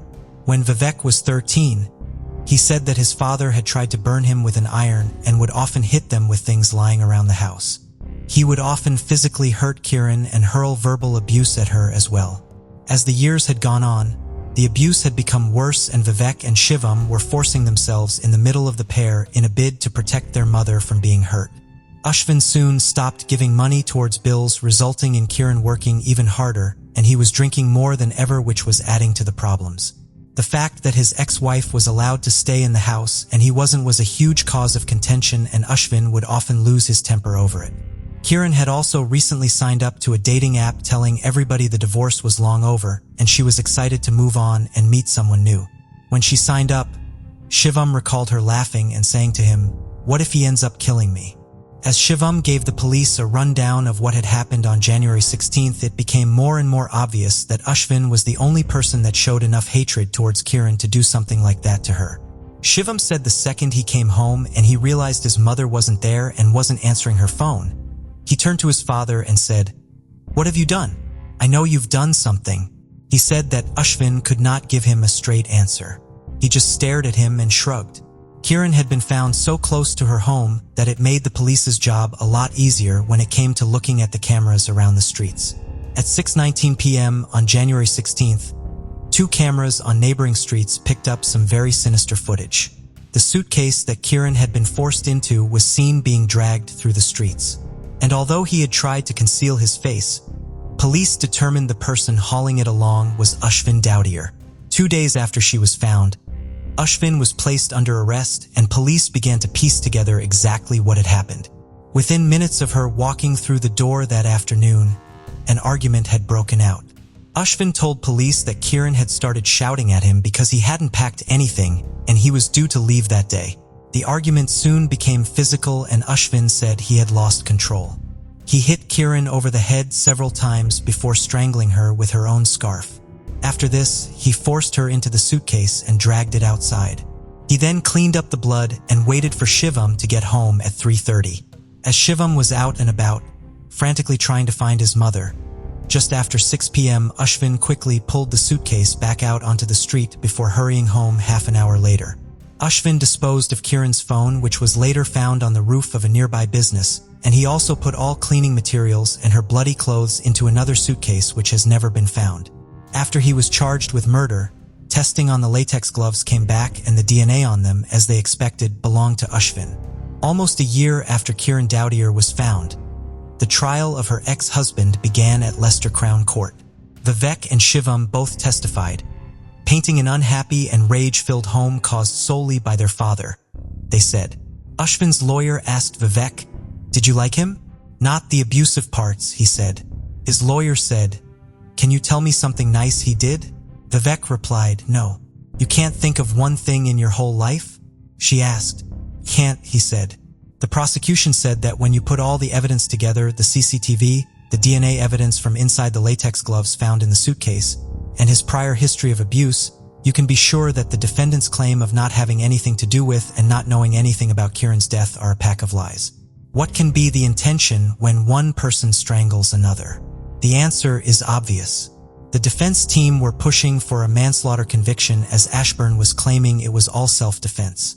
He said he was being bullied by the rest of the family, including his sons, and was forced to defend himself when Kieran came home and attacked him. The prosecution said to him, "You strangled her until she was dead." Ashram replied, "My hand." "Yes, I pressed her neck. Then I wrapped the scarf around. I didn't know what was happening. I was just holding her."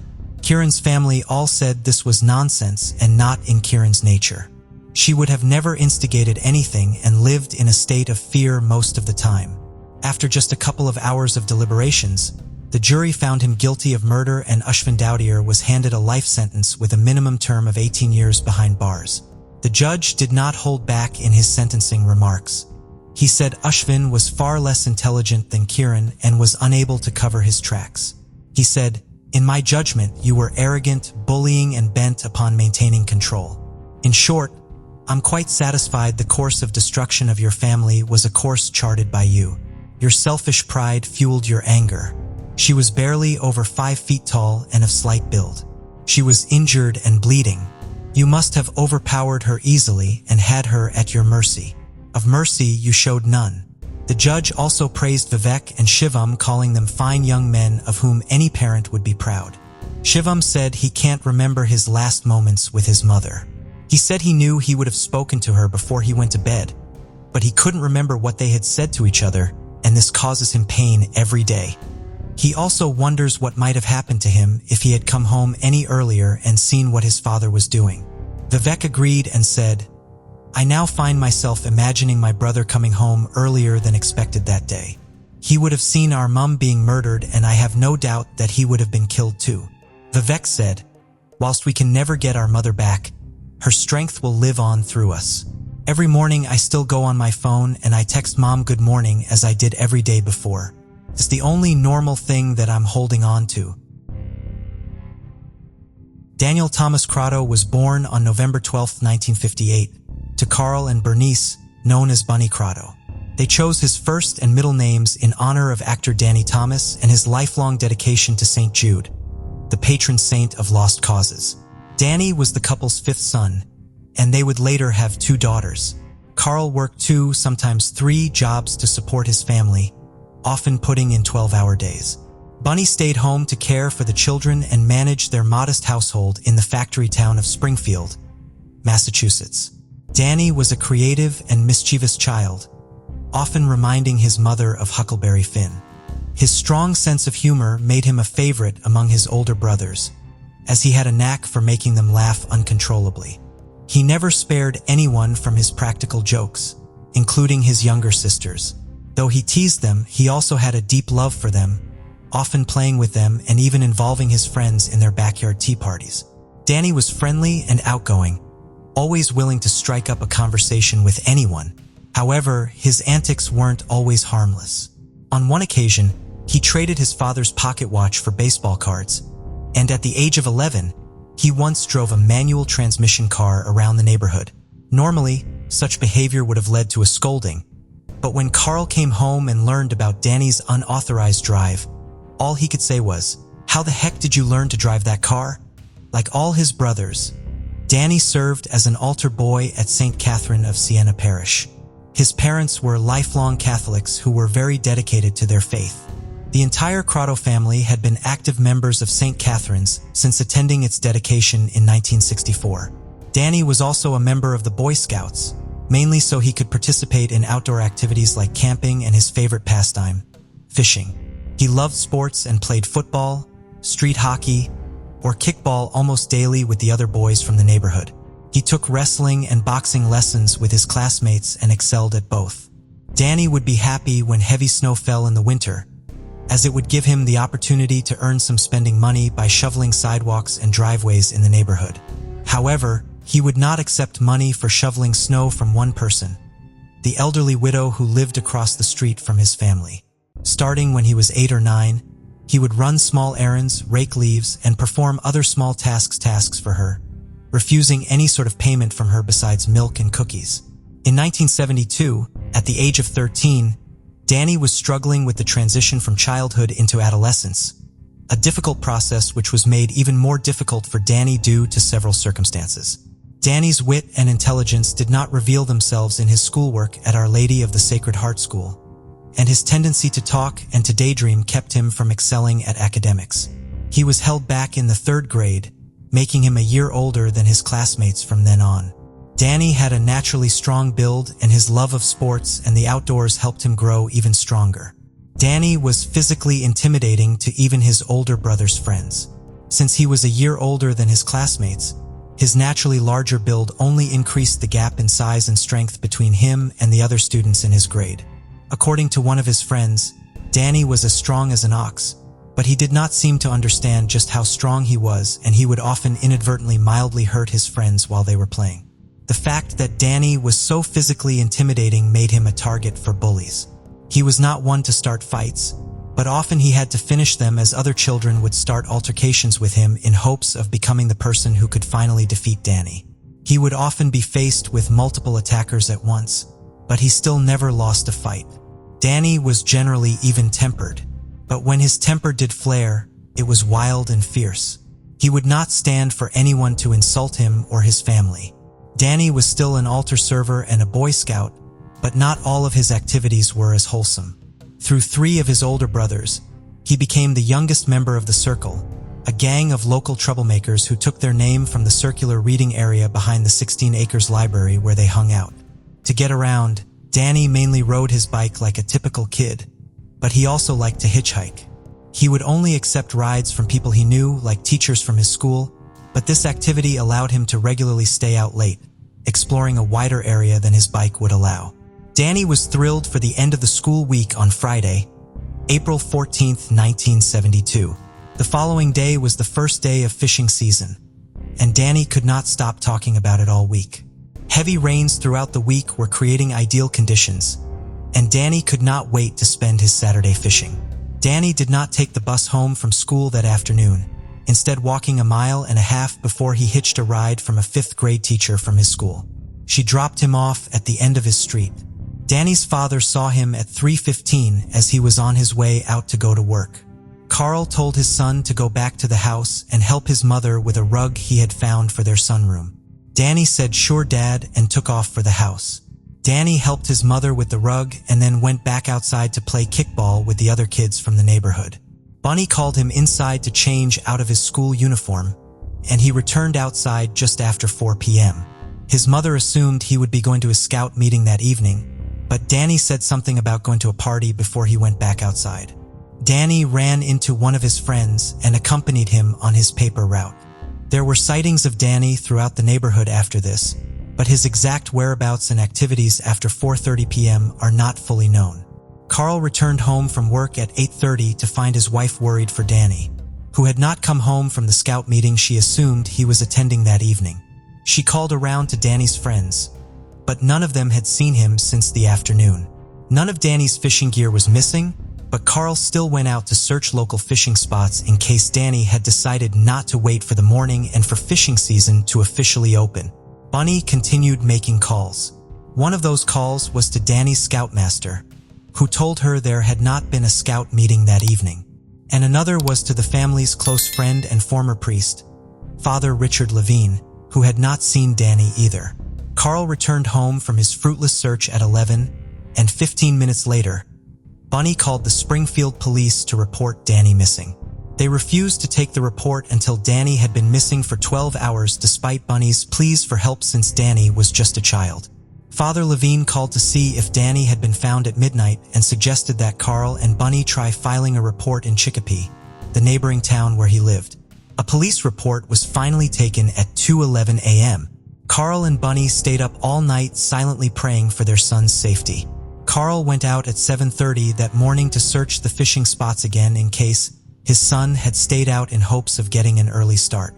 The entire neighborhood soon mobilized to try to find Danny, with the adults calling around and the children searching for him on their bikes. Danny's brother Joseph and several of his friends decided to ride their bikes the 6 miles to one of Danny's favorite fishing spots at the Chicopee River under the Robinson Bridge. However, after making the hour-long bike ride, they found the area flooded with emergency vehicles. The police made them turn back before they could reach the river and check for Danny. The police were at the scene because at 8 o'clock that morning, a local handyman had arrived at the river to fish. When he looked out into the water, he saw a body floating in it. He ran back to his car, noticing a pool of what appeared to be blood on the ground that he had not seen when he arrived. He drove to a nearby junkyard and used their phone to call the police. After police removed the body from the water, they examined the contents of the pockets of its blood-stained clothes. Among the items they found was a piece of yellow exam paper with Daniel Coto, grade 7, Our Lady of Sacred Heart School, written neatly at the top of it. Extensive blood evidence was found at the scene, which helped investigators piece together what had happened to Danny. Because of the recent heavy rains, investigators knew that all of the blood had been spilled during Danny's murder. A large 6-inch by 12-inch pool of blood under the bridge was surrounded by markings indicating there had been a struggle. It appeared Danny had been first attacked there and that he at least briefly tried to fight back. Drag marks showed that Danny had been pulled feet first, more than 80 feet to the edge of the river. Another pool of blood was found where the drag marks ended, and a 15-foot arc of blood splatter indicated that Danny, who was most likely completely incapacitated and potentially near death, received a severe beating at this location.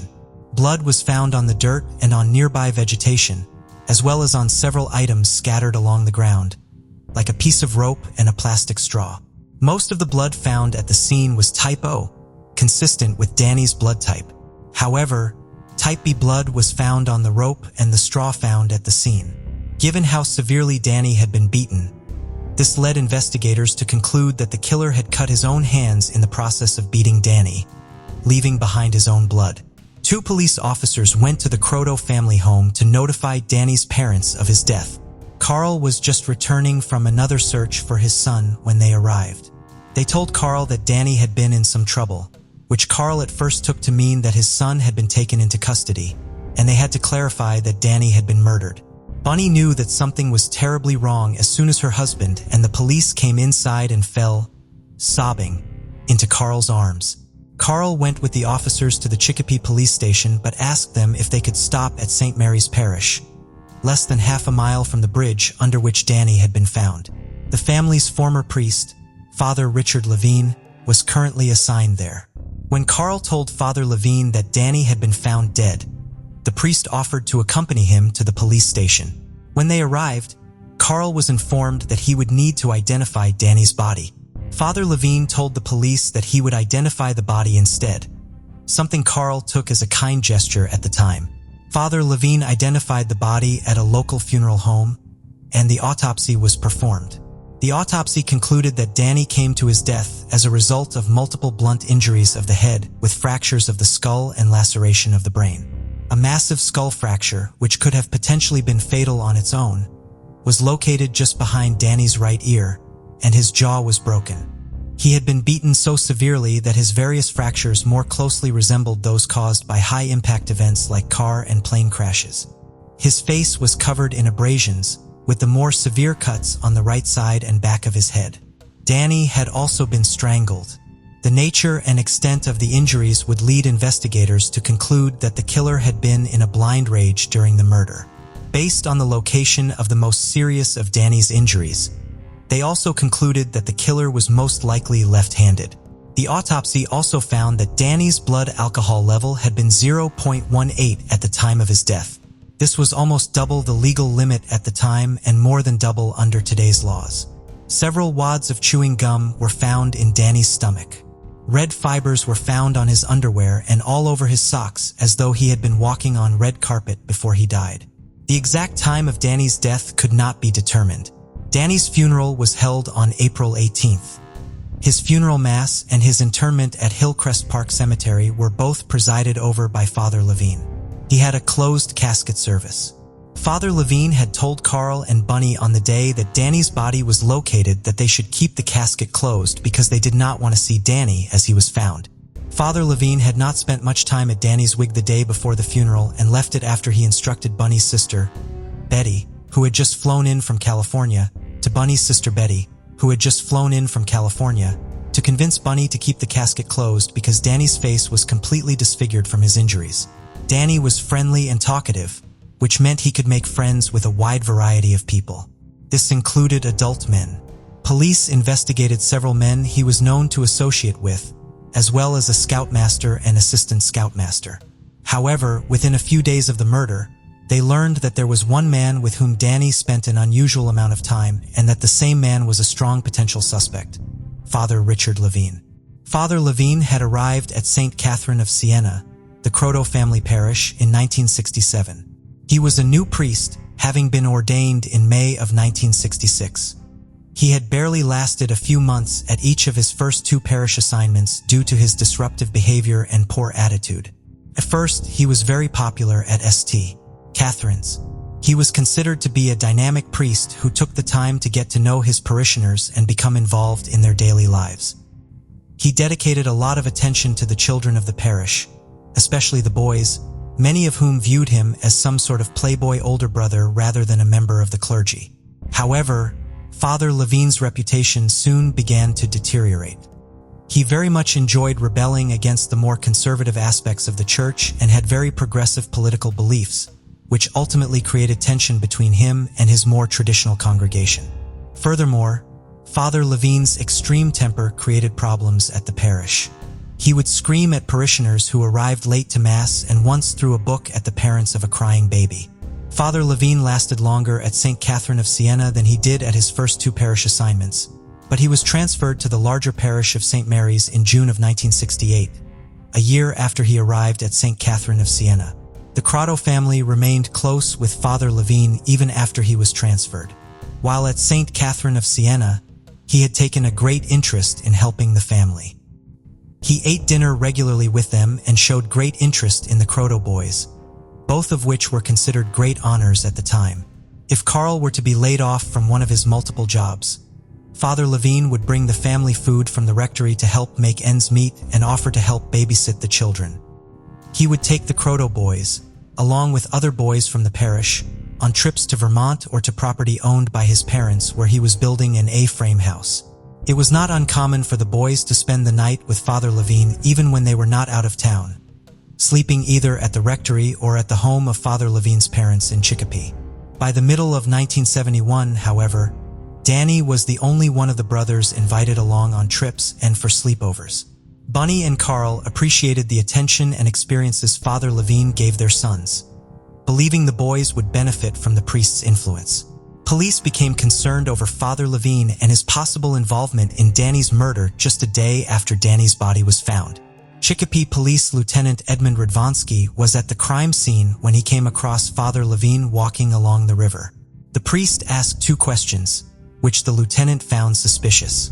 The first was concerning the tire impressions investigators had made of tire marks found under the bridge the day before. In such a popular hangout with so many cars and footprints, how can the prints you have be of any help? Father Levin asked, according to the lieutenant's report on the interaction. The other, even more concerning question was, if a stone was used and thrown in the river, would the blood still be on it? Father LaVine had seen Danny's body when he identified it, but police had not yet discussed the fact that they believed Danny had been beaten with a rock with anyone outside of law enforcement and would not reveal that information to even the Cotos for several weeks. As such, Lieutenant Berdwanski was concerned about the specificity of the question as well as the priest's reasons for asking it. A possible motive for Father LaVine to kill Danny was discovered the day after his funeral. State Police Lieutenant James Fitzgibbon, the lead investigator on the case, came to the Coto family home to speak with the family. He asked Bunny and Carl why they did not have Danny's casket open at the funeral. They told him that Bunny's sister Betty had warned them that they needed to keep it closed because Father LaVine had described to her how disfigured Danny's face had been. Lieutenant Fitzgibbon was confused by this and told them that, in fact, the severe injuries Danny had sustained were on the side and back of his head where they could have easily been concealed. Despite the vicious beating Danny had been subjected to, there had been minimal visible damage to his face. Lieutenant Fitzgibbon then spoke to Danny's older brothers one by one and was shocked to learn that several of them had been sexually abused by LaVine. When he told Carl and Bunny about this, they were stunned and could not believe that a priest, much less their trusted family friend, could be capable of doing such a thing. As more details about LaVine came out in the following weeks, they began to accept the idea that if LaVine were capable of abusing their older boys, he was capable of doing the same thing to Danny and perhaps of murder. Someone had called the Coto house the day before Danny's funeral. Danny's oldest brother, Carl Jr., had answered the phone. The caller would not identify himself and said, "We're very sorry what happened to Danny. He saw something behind the circle he shouldn't have seen. It was an accident." Carl Jr. recognized the voice but could not immediately place it. A few days later, he realized it had been LaVine on the phone. Investigators also quickly learned that LaVine had lied to them his relationship with Danny. The day Danny's body was found, LaVine had told them that he only ever spent time with Danny in group settings when other children or Danny's brothers were present. The very next day, however, a witness came forward disproving that claim. A woman named Mary Boba called police after she saw Danny's picture in the paper along with the article reporting his death. She told them that Danny had knocked on the door of her home in Chicopee on the evening of April 7th, 1 week before he was killed.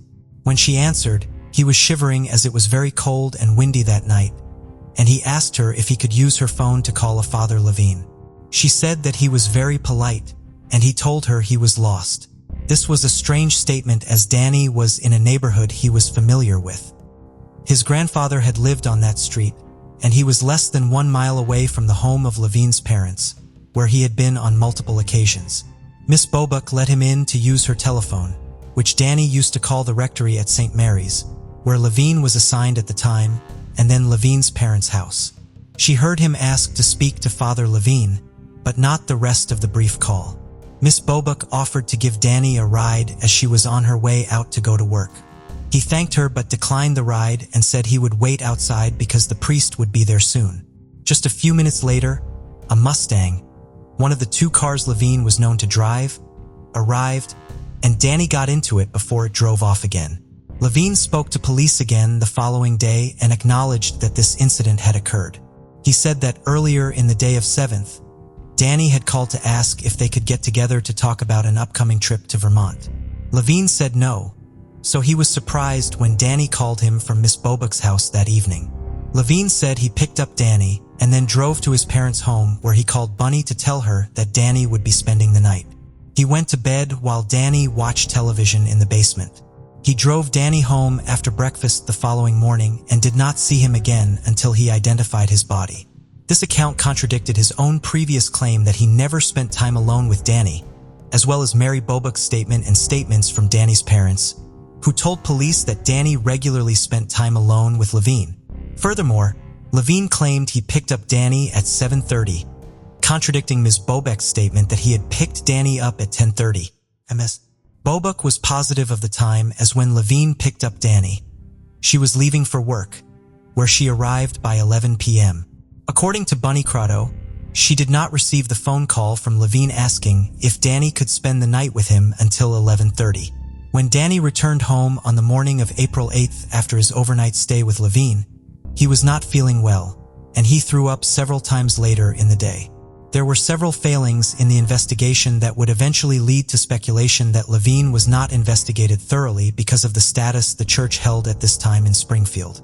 A search of the rectory at St. Mary's, where LaVine lived, and in LaVine's parents' nearby home, where he often stayed and took Danny, could have found important evidence, perhaps a red carpet with fibers that could be compared to the fibers found on Danny's socks and underwear. Investigators did go to the rectory in hopes of examining the clothes LaVine had worn over the weekend of Danny's murder. However, the priest who answered the door refused to let them into the building. They never obtained a search warrant for either property. While LaVine's strange statements and outright lies to police could potentially be used to successfully petition the court for search warrants today in 1972 with the church held in such high esteem, it would have been much more difficult. Concerns that the church had interfered into the investigation into LaVine stem in part from the fact that the district attorney at the time, Matthew J. Ryan Jr., was good friends with Christopher J. Weldon, the Bishop of Springfield. In a 2003 interview, Ryan, who had by then retired, said that while he believed LaVine killed Danny, there was not enough evidence to move the case against him forward. "What you think and what you can prove in court are two different things," he said. Whatever the motivation was, his office did not aggressively pursue search warrants that could have located the physical evidence that could have been used in court to prove LaVine's involvement. While the police looked into other potential suspects, they were able to rule them out based on alibis and other evidence. The one person the investigation kept coming back to and the one suspect that could not be eliminated was Richard LaVine. While they could not prove his guilt to a legal standard, many of the investigators on the case were convinced that LaVine had murdered Danny, an opinion that they shared with Danny's parents. As devout lifelong Catholics who attended church almost every day, Danny's parents struggled with the idea that a priest, much less when they knew and trusted, could be capable of committing any sort of crime, much less crimes as serious as sexual assault and murder. Carl and Bunny did eventually become convinced, based on their conversations with various investigators and their own re-examination of past events without the reverence they had given LaVine, that LaVine had abused and then killed Danny. They also ultimately came to the conclusion that LaVine had gone to so much trouble to make sure that Danny's casket had been closed at his funeral, not for their benefit, but for his own. Once they learned that Danny's serious injuries were in locations where they could have been easily concealed from them by the funeral home, they realized that LaVine must have wanted the casket closed so that he would not have to see Danny's body again and be publicly reminded of what he had done to him. The couple struggled with the fact that they never got to see Danny one last time to say goodbye to him.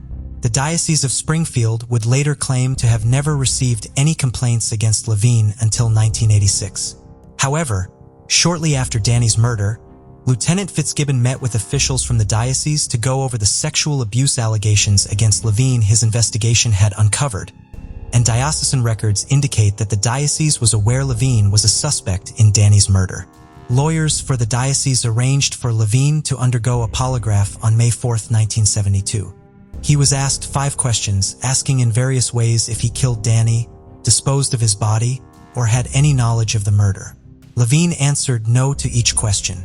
In his findings, the examiner reported, due to these erratic and inconsistent responses on this subject's polygraph records, the examiner is unable to render a definite opinion as to the subject's truthfulness.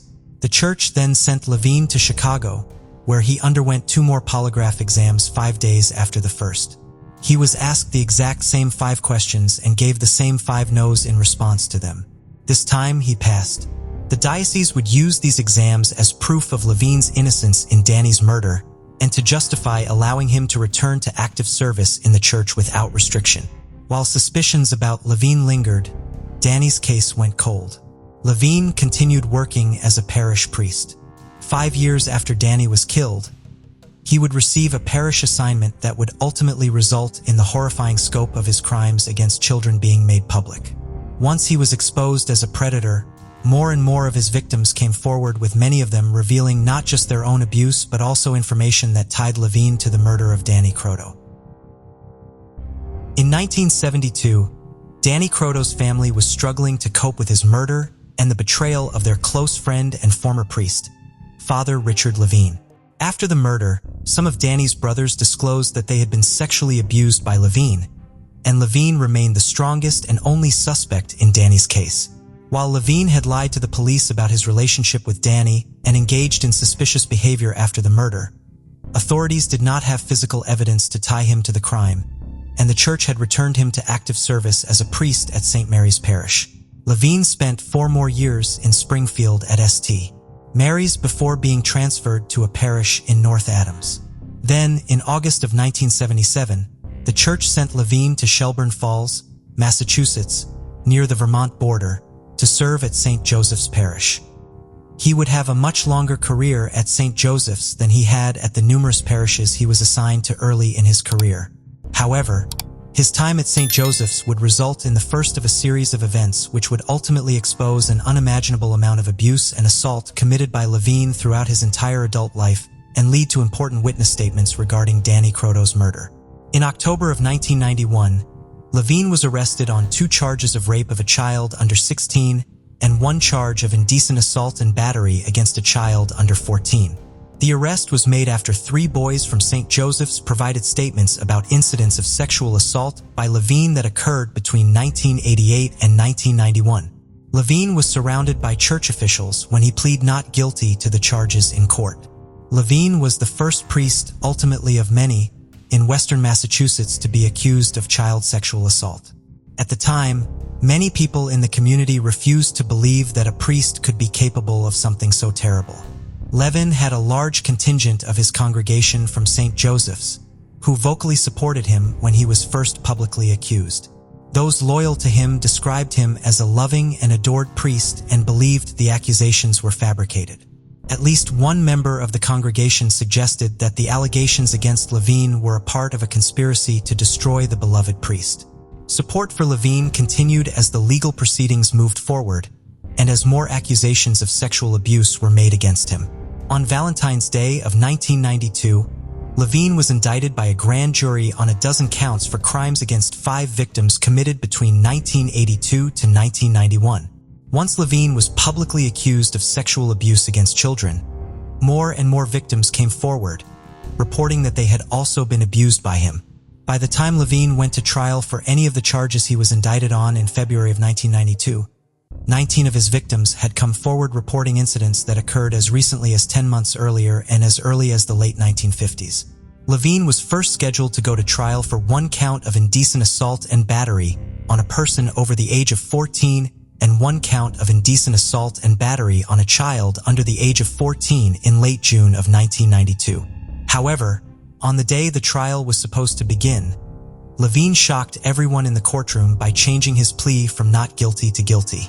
This still left LaVine's defense team with the task of trying to appeal for leniency in his sentencing, which ultimately was not a difficult task, despite the nature of LaVine's crimes. Richard LaVine is a good man. There is no evil in this man's heart. What he has done on these 2 occasions does not take away from the good works he has done and from the fundamental goodness and worth of this man, his lawyer told the court. He requested that his client be sentenced to probation and psychiatric treatment. Prosecutors asked for an 18-month sentence with 12 months suspended, meaning LaVine would only serve 6 months in jail. Judge Vieri Volterra, prior to sentencing, went on a bizarre rant in defense of the man who had just pleaded guilty to molesting 2 children, voicing how upsetting he found it that LaVine's excellent career and outstanding ministry had been destroyed by his crimes, which he described as being at the low end of the spectrum. He further criticized the press for covering the mounting allegations against LaVine.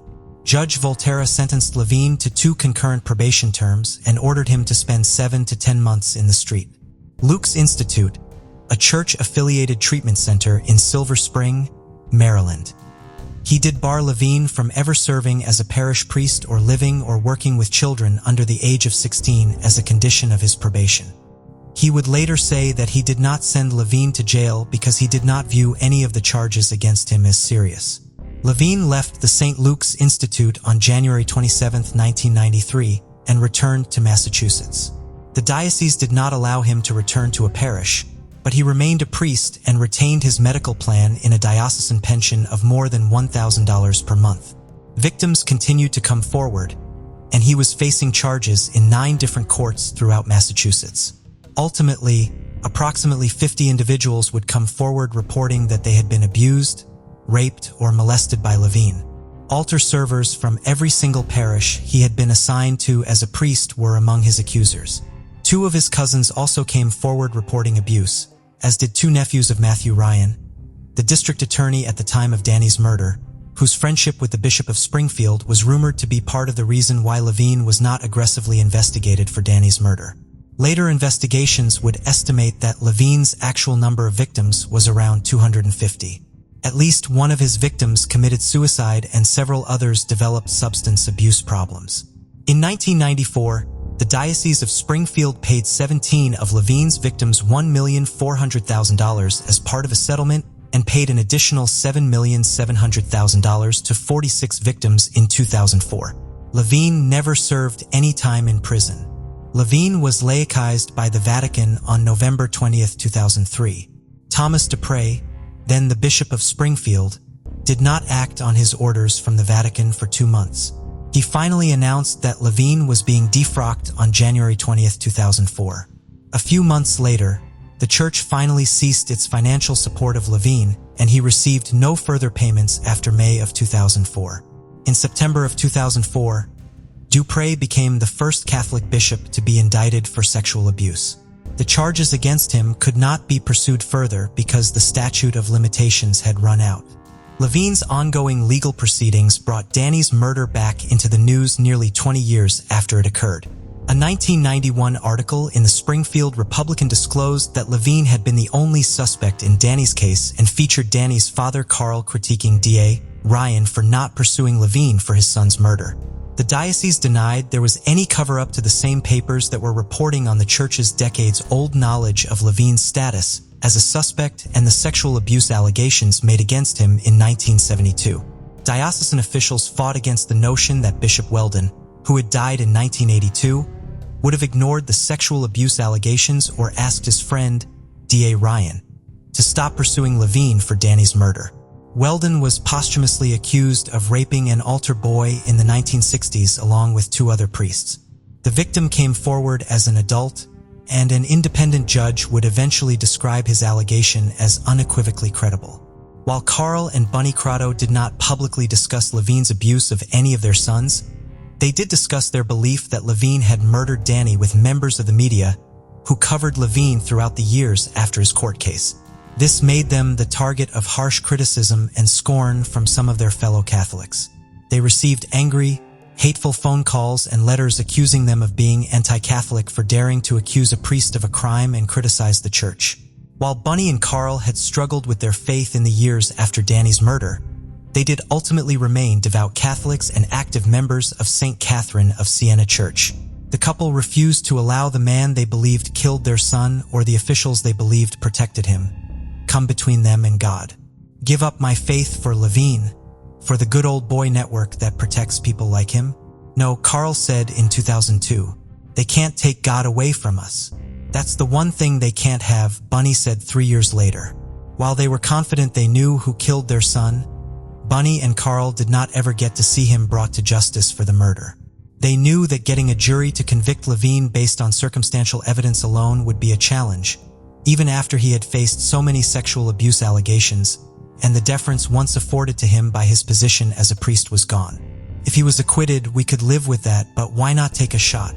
I think we owe that much to Danny, Carl said in 2003. That same year, Kevin Cullen from the Boston Globe approached LaVine while he was outside painting his house. When asked if he had any response to mounting witness statements implicating him in Danny's case, he only provided one. "My silence has been my salvation," he said with a smirk. Carl Coto had a heart attack in November of 2010. The Korean War veteran passed away days later on Veterans Day at Mercy Medical Center, surrounded by family. He was 79.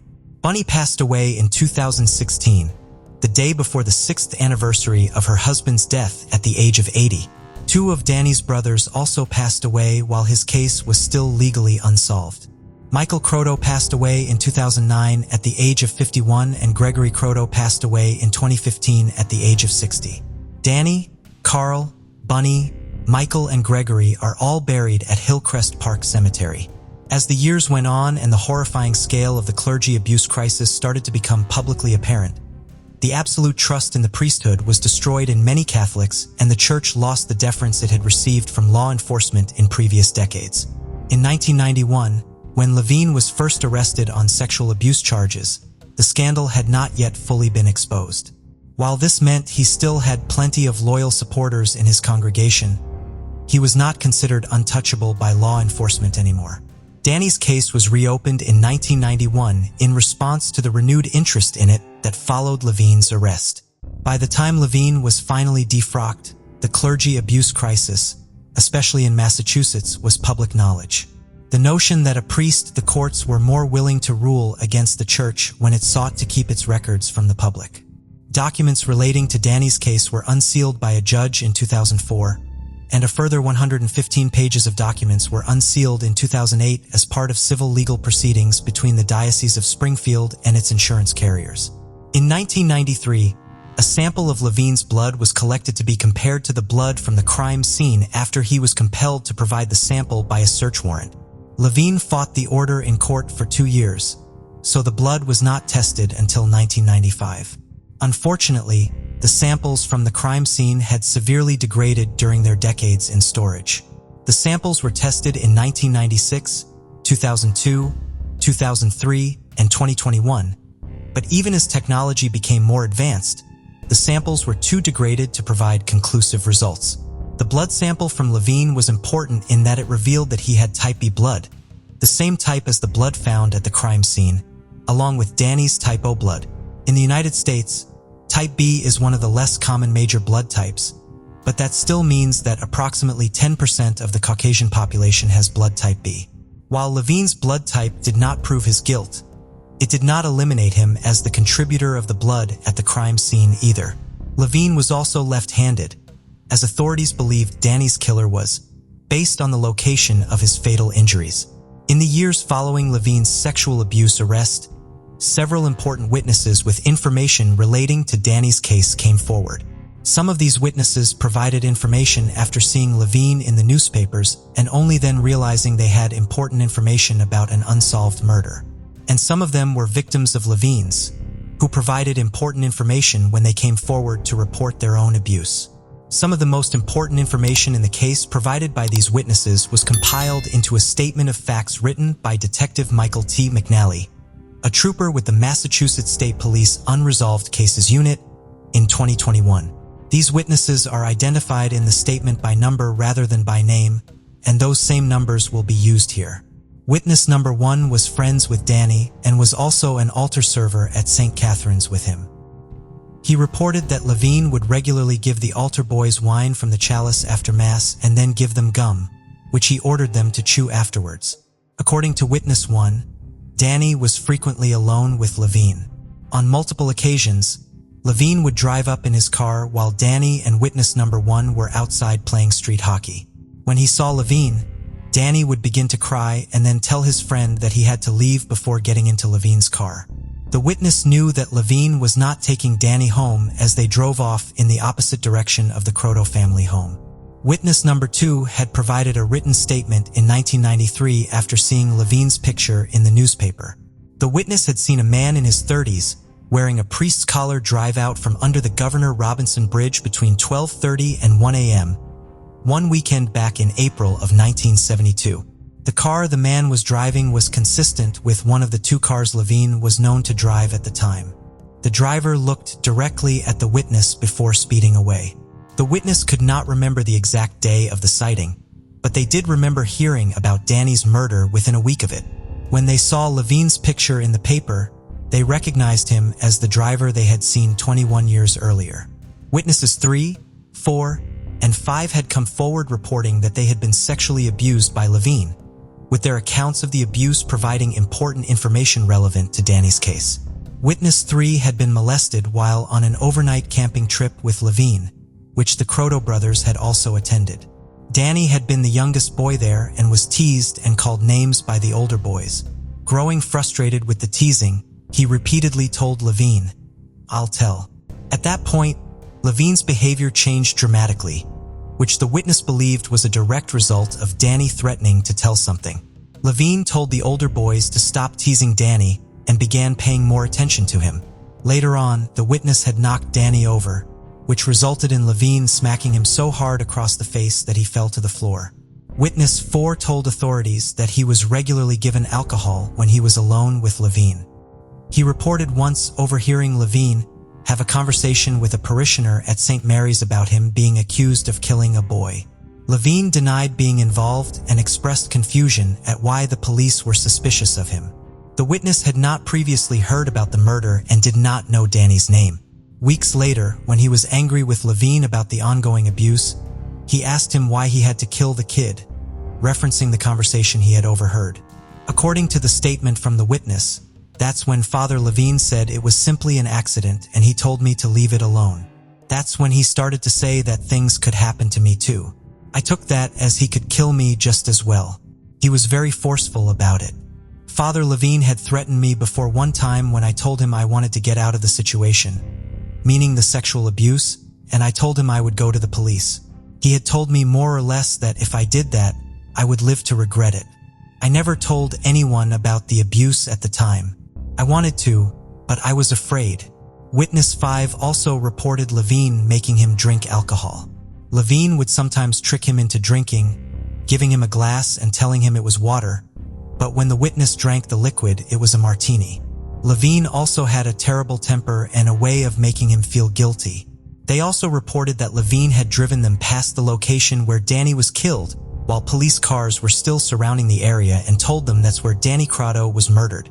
The reports from witnesses who were children at the time of the murder all supported the theory that Danny was being sexually abused by LaVine and explained some details about his body when it was found, why he was so intoxicated, and the gum found in his stomach. Since LaVine used alcohol to gain control over his victims, he may have been the person responsible for Danny being so intoxicated at the time of his death, and he may have given him the gum to cover up the smell of alcohol on his breath. He may also have made Danny drink the weekend before his death, since he returned home feeling sick and throwing up the following day. The evidence of Danny potentially being abused by LaVine is relevant to his murder because if Danny were being sexually abused by LaVine and threatened to expose the abuse, as Witness 3's account may imply, LaVine would have a strong motive for wanting to kill the boy. The other witness report places LaVine near the crime scene around the time of the murder, although it is not exact. The statement from number 6 did not move the case forward at the time it was given, but it would eventually lead to an important development in the case years later. Witness number 6 had been interviewed by authorities on April 5, 2004. LaVine had recently told the witness that he had received a typed and signed letter in the mail. It described the emotions the writer thought LaVine was experiencing as a result of killing Danny. LaVine told the witness he believed the letter was from Danny's real killer because of the sense of guilt it described. Authorities believed this letter was written by LaVine to throw suspicion off of him and on to the anonymous letter writer. LaVine and his possible involvement in Danny's death was receiving a lot of attention at the time because of LaVine's recent defrocking. A search warrant was issued for LaVine's home, and investigators were able to locate the letter and take it into evidence. They also examined LaVine's computer to see if they could find evidence of him using it to write the letter, but they found none. While LaVine could not be tied to the letter at the time, authorities would use a different methodology to tie LaVine to the letter 17 years later. In 2021, Richard LaVine's health was failing, and he was hospitalized after injuring his hip and shoulder in a fall. This led investigators to begin one final push to try to ascertain if their only suspect in Danny's murder was in fact the person responsible for his death. While they had plenty of witness testimony and circumstantial evidence, they lacked what their predecessors had been searching for, corroborating physical evidence. They again tried testing the DNA from the crime scene, but it was again inconclusive. They then turned their attention back to the letter seized in 2004. If they could connect LaVine to the letter, They could argue in court that his trying to divert blame onto an invented letter writer was a sign of his own guilt. The phone call made to the Coto house shortly after the murder, blaming Danny's death on something he saw behind the circle, could also show the same thing, but there would be potential problems with relying on it exclusively at trial. Danny's brother Carl could testify about the phone call and his belief that LaVine was the caller, but there was no way of scientifically proving it was LaVine on the phone, and a defense lawyer could call the impartiality of Carl's testimony into question. With the letter, however, there was the potential for more unbiased and scientific analysis that could be more convincing to a jury. In March of 2021, the letter was sent, along with numerous known writing samples from LaVine, to an expert in forensic linguistics. The expert would perform an authorship analysis by comparing linguistic patterns in the known and suspected writing samples to determine if LaVine could or could not be excluded as the author of the letter. Authorities received the results of the analysis on May 21st. In the opinion of the expert, to a reasonable degree of scientific certainty, language patterns in the question document are consistent with language patterns in the known LaVine documents to the point that Richard R. LaVine cannot be excluded as a possible candidate of authorship. While they were waiting for the results of the forensic linguistic analysis of the letter, investigators also wanted to re-interview LaVine. Detective Michael McNally met with LaVine 5 times in mid-April, early May, interviewing him for a total of 11 hours at the medical center where LaVine was a patient. The interviews were all audio recorded. "I'm awfully glad that my parents will never hear this," Danny's brother, Joseph, said after he heard some of the recordings. During these interviews, LaVine did not explicitly confess to killing Danny. However, his story changed dramatically from the accounts he had provided in 1972. Back then, he claimed to have last seen Danny alive a week before his body was found and to have not seen him again until he identified his body at the funeral home. LaVine told Detective McNally several different versions of the events of the day Danny died, but 2 important things remained consistent throughout them. He now said he was with Danny near the river under the bridge the day he was killed, and he claimed to have seen Danny's body floating in the water. LaVine's overall story was that he had been at the river with Danny, then left him there, then came back a short time later when he saw Danny's body floating face down in the river. His reasons for him being at the spot under the bridge changed throughout the retelling of the events. LaVine did eventually acknowledge physically assaulting Danny. LaVine claimed to have never hit Danny, but to have just given him a good shove while they were under the bridge. He did not say why he shoved Danny beyond saying he thought he was just trying to get him to stop doing something. However, contradicting that claim, he did detail how he threw a rock into the river after hitting Danny with it. Between the analysis of the letter and LaVine's new statements placing himself at the crime scene, Hampton District Attorney Anthony DeGaluni believed there was now enough evidence to successfully prosecute LaVine and secure his conviction for the murder of Danny Coto. On May 21, 2021, the day his office received the results of the forensic linguistic analysis of the letter, D.A. Galuni authorized investigators to begin the process of Detective McNally received the phone call from his supervisor authorizing him to prepare to arrest LaVine at 5:39 p.m., according to his phone records. However, at 5:40 p.m., less than 2 hours after D.A. Galuni's initial authorization was issued, LaVine died at Bay State Franklin Medical Center at the age of 80. According to his death certificate, he died of acute hypoxic respiratory failure brought on by COVID-19 related pneumonia he had developed 4 days before his death. At a press conference on May 24, 2021, more than 49 years after Danny was killed, D.A. Galuni announced that Danny's case was formally being closed as Richard LaVine was finally being identified as Danny's killer. While he would not be able to prosecute Richard LaVine, he was confident that his office had finally collected enough evidence to prove LaVine's guilt in court. Had LaVine's death not prevented a trial, we're disappointed that he is not being brought to justice, but we believe there is a higher power and he will face that higher power now, Danny's brother, Joseph, said at the press conference. On June 28th, a graveside memorial service was held for Danny, celebrating his life now that there was finally resolution to his case. Approximately 100 people were in attendance. When Danny was first laid to rest, Richard LaVine had presided over his interment. In 2021, the service was led by retired priest James Cahill, who has long been a critic of the church's handling of the child sexual abuse crisis in general and of its support of LaVine specifically. Danny's brother Carl held a portrait of Danny, while his brother Joseph played the song Danny Boy for the assembled crowd. While the resolution of Danny's case did not result in LaVine paying for his crimes, Joseph Coto told those in attendance at the memorial that it did accomplish something else. This will finally allow Danny, my parents, two deceased brothers to finally rest in peace, he said. Thank you for joining us on this journey into the depths of unsolved mysteries. Cold cases not only challenge our understanding of the past, but also ignite our curiosity and determination for answers. Remember to subscribe to stay updated on our latest investigations. And if you have any information regarding the cases we've covered, don't hesitate to reach out. Together, we can shed light on the shadows of the past and bring closure to those who seek it. Until next time, stay vigilant, stay curious, and never stop seeking the truth.